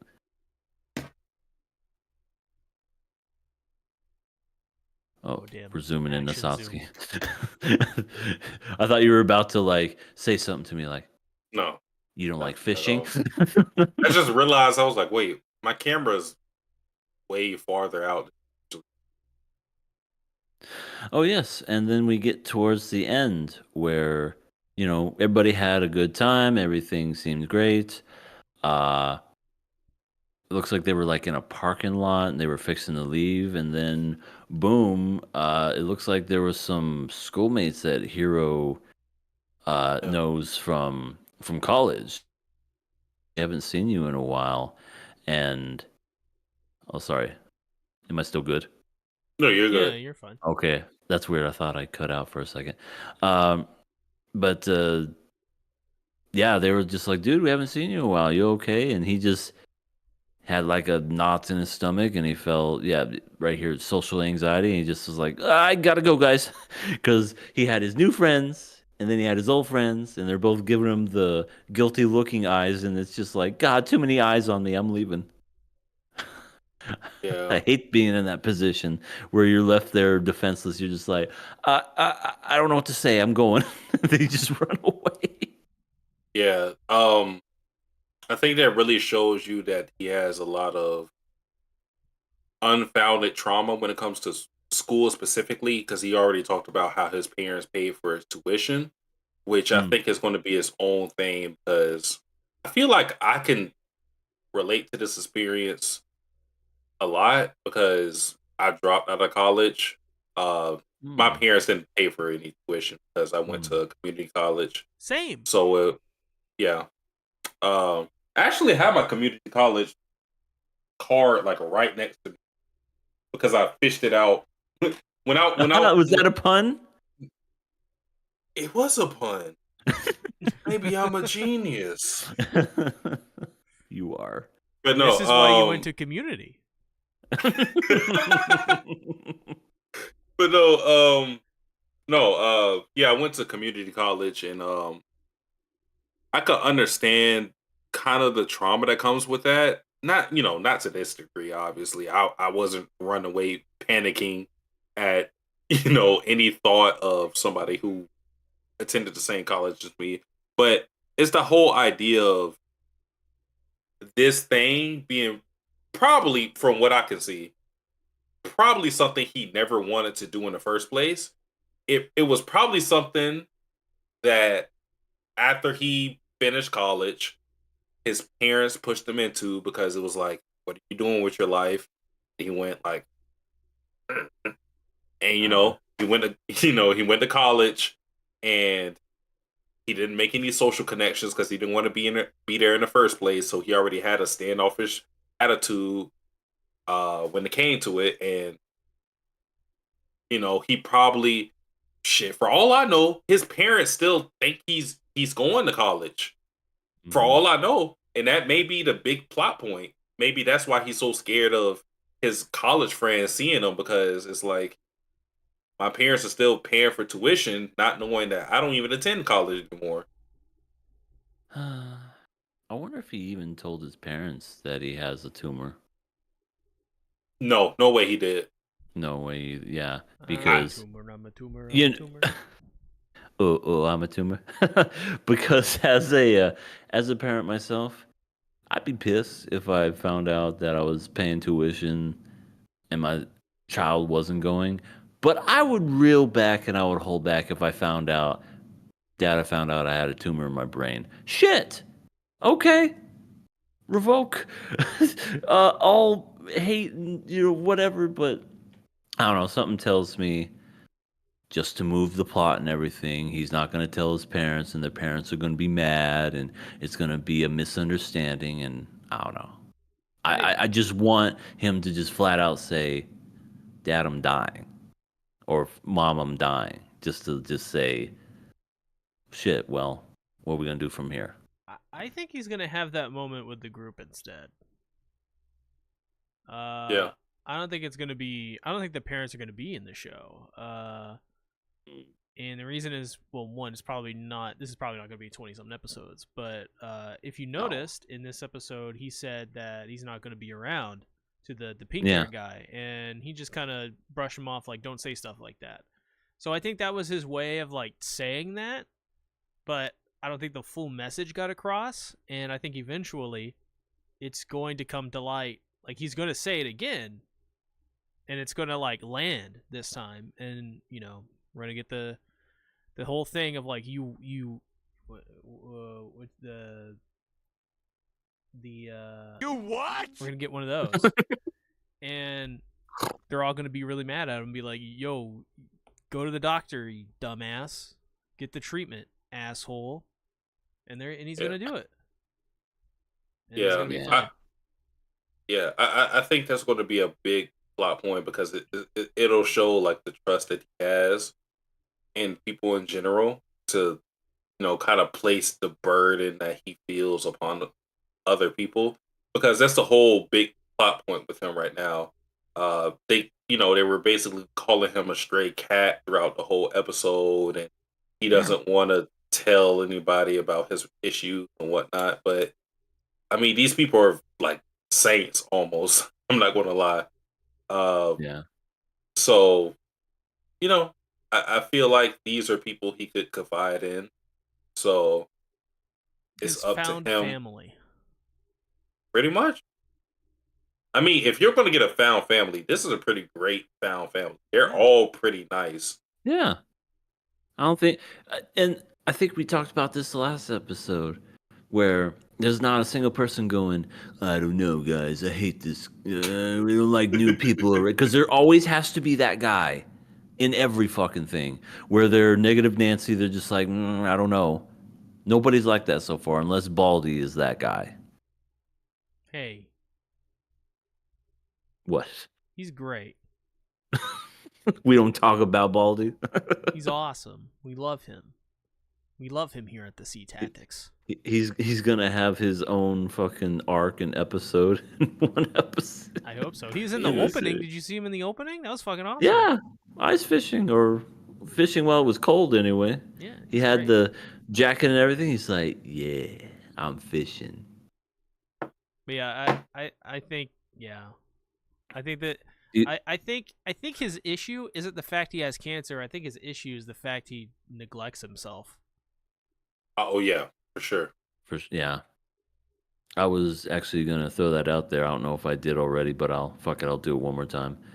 Do we think this character is gonna die at the end? No. No. I don't think so either. If this show had balls and actually did kill him off, I'd be impressed. But I don't think they're gonna kill him off either. I don't think it's that kind of story. Like I kind of compare the people dying from cancer kind of trope to Your Lie in April. Does these two like series have those kind of hallmarks of like super serious and like delving into really serious topics like this, or is this kind of like not a yet. chill fun show? I mean, it could. It's but- yeah. I would say it depends on what happens later on, but so far it's very chill. Yeah, and I think the cancer thing's heavy, like it's a heavy thing that he's going through, but I don't think it's the central focus. The focus isn't the cancer or that he's dying. The focus is him and his issues with self-worth. Yeah. For sure. And I think the purpose of the show is to be uplifting, if nothing else. So Mhm. I can't see him dying at the end because I feel like that would defeat the purpose. I agree. I just think it would just be crazy and just completely out of nowhere if they did something like that. I mean, if they did it well, I could accept it, but it's just one of those things where, it's an anime about fishing, and all of a sudden the main character dies of a brain tumor at the end. I'd be like, whoa, I was not expecting that. Telling you, it's going to end with him getting with Hana and like him hiding in her hair from the loan sharks. Hiding in her hair. Quick, it's the loan sharks. Let me hide. Let me hide. Listen, Which way hero. did he go? Listen, He's just hero. like, There's only one place you can hide. It's the hair. Don't worry, it'll cloak you. It has an added effect of invisibility. Ooh. it's like the invisibility cloak in Harry Potter. Yeah, and then when he gets under it, he goes, I bet he does. "Why? I don't fucking know, but he did, or he will." Any other thoughts on NegaPosi Angle? Nah, pretty chill so far. I'm curious to see. I know we always say this with anime originals. So far, so good. Yeah, so far, But so but then later on, something happens and it falls apart somehow. So I'm waiting almost in anticipation to see where it falls apart. I know I shouldn't think that way, but it's just can't help it. I feel you. Well- Did we get any questions? Yeah. We I have would say one. We have a couple of questions. Wait, how do y'all see it? But I can't. I was just we looking have- at the chat. Yeah, in the chat we have one from General Potato who asks, Oh. "Can Shanks beat Gear 5 Luffy?" Called him Luffy. I wouldn't Shanks? know. I'm gonna say Shanks. Uh, Shanks can. I'm gonna say that. I'm saying it right now. probably. I haven't read to even where Luffy gets Gear 5, but I would assume so. Because if he couldn't, then who could beat Luffy at Gear 5? Except for like the bigger characters like Emu or whoever else. People think Emu's a girl. I've seen that. What'd you smash? Emu, if she was a girl, Yeah. I mean, Nice at taste. least for the insurance policy, yeah, life insurance policy. There you go. There you You mean Emu has to be worth a lot of money? go. Would you ride Karoo? Who? Who's Karoo? Karoo. Vivi's duck. Oh yeah, Good. Is this One Piece? yeah. Yeah. It was One Piece. Okay, I don't know. We have a second question from an everything animated. Can you find my cockadoodle doo? Oh, I bet I can. Yeah, I'm having a hard time. No pun intended. But There. oh, there it is. You are. Where did you go? You got Stay it, in huh? there. Oh, look at that. Reunited United and it feels, Feels so so good. good. Na, na, na, na, na. Thank you, You know how the pimp my. Thank you, Satsuki, for finding my cock. That's You know we had cool. to do it to you. Man. That's what we Dude. do, yo.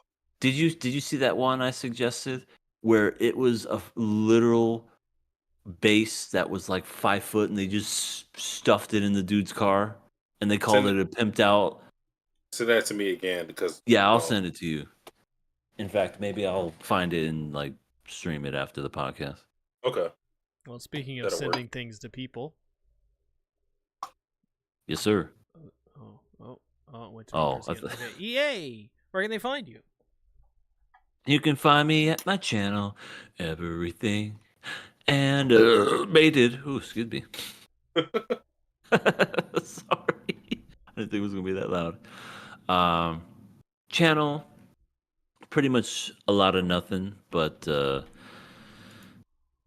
we have a good time here. I'm a good person. I'm reunited with my cockadoodle doo. I can't People who be are good that. people always say they're good people. Very good people. Very good people. You could find us at the Patreon, King of Anime Podcast, or King of Anime, that's what it's called. I left a link in there if anyone's still looking and listening. We have a Bisky, a Blue Sky, King of Anime Podcast. I do have a Twitch. Haven't streamed in a while, but I definitely need to get back on that. I need to get off my butt and just do it. But yeah, like I was saying with the Patreon, we have some unique stuff over there. We have Pokemon that we discuss, Watamote celebration that we discuss, video game special for KOA, Madoka Magica Rebellion, and of course the Drunken Podcast. Had a little bit of a drunken episode back on Saturday. That may be why I was doing the Moroccan kind of like dance on the Switch the other night. Super fun. So yeah, find me at all those places, and I'll catch you later. Satsuki. It's me. You can find me on my main channel, Sasuke the Savage, as well as my Twitch, Sasuke the Savage, not with a THE, but a DA in between the Sasuke and the Savage, where every weekend and sometimes on a weekday too, because I've been live reacting to a certain Resetto anime. But for the weekend, I've been playing Persona 4 Golden. I've been playing Wukong. I'm playing Ace Attorney and a whole variety of games. Dragon Ball Spark Zero. So you can find me on those channels. Oh, I'm also live reacting to Hunter x Hunter chapters every Sunday at 2 p.m. Eastern Standard Time on Sundays. So if you ever look forward to the Hunter x Hunter chapters, released officially, come to me. Why not? But yeah, like as far as videos planned, I plan to edit and upload my live reaction for Hunter x Hunter. Nothing besides that, but I'll definitely have some things gearing up. Um, I want to make some more Kakaguri videos. I want to make a video for how to relationship. So I have some things stored up, but yeah, that's where you can find me, and that's what you can expect. Well, as for me, today did a Dandadan video on my second channel. Very good chapter. Tomorrow, Chainsaw Man new chapter is coming out, so that'll be on the Bento channel. Very good arc, let me tell you. Oh my god, last chapter was great. This next chapter, it's probably gonna be crazy because that's usually what Chainsaw Man is, crazy. Other than that, Dandadan video coming out Thursday. Wednesday is Resero, a new episode of that. And then Friday, new Attack on Titan video. So, yeah, full schedule this week. Oh, and Saturday, hopefully Bleach. Hopefully. I'm finally have arrived on 1,000 Year Blood War Part 2, and I hope to continue. Still wondering when they're going to exactly explain who Rangiku is, why she is there, and what is her purpose. That's what we're waiting for. Other than that, thanks everyone for watching. Thanks for coming out. See y'all next week. Bye-bye. Jenny. Later.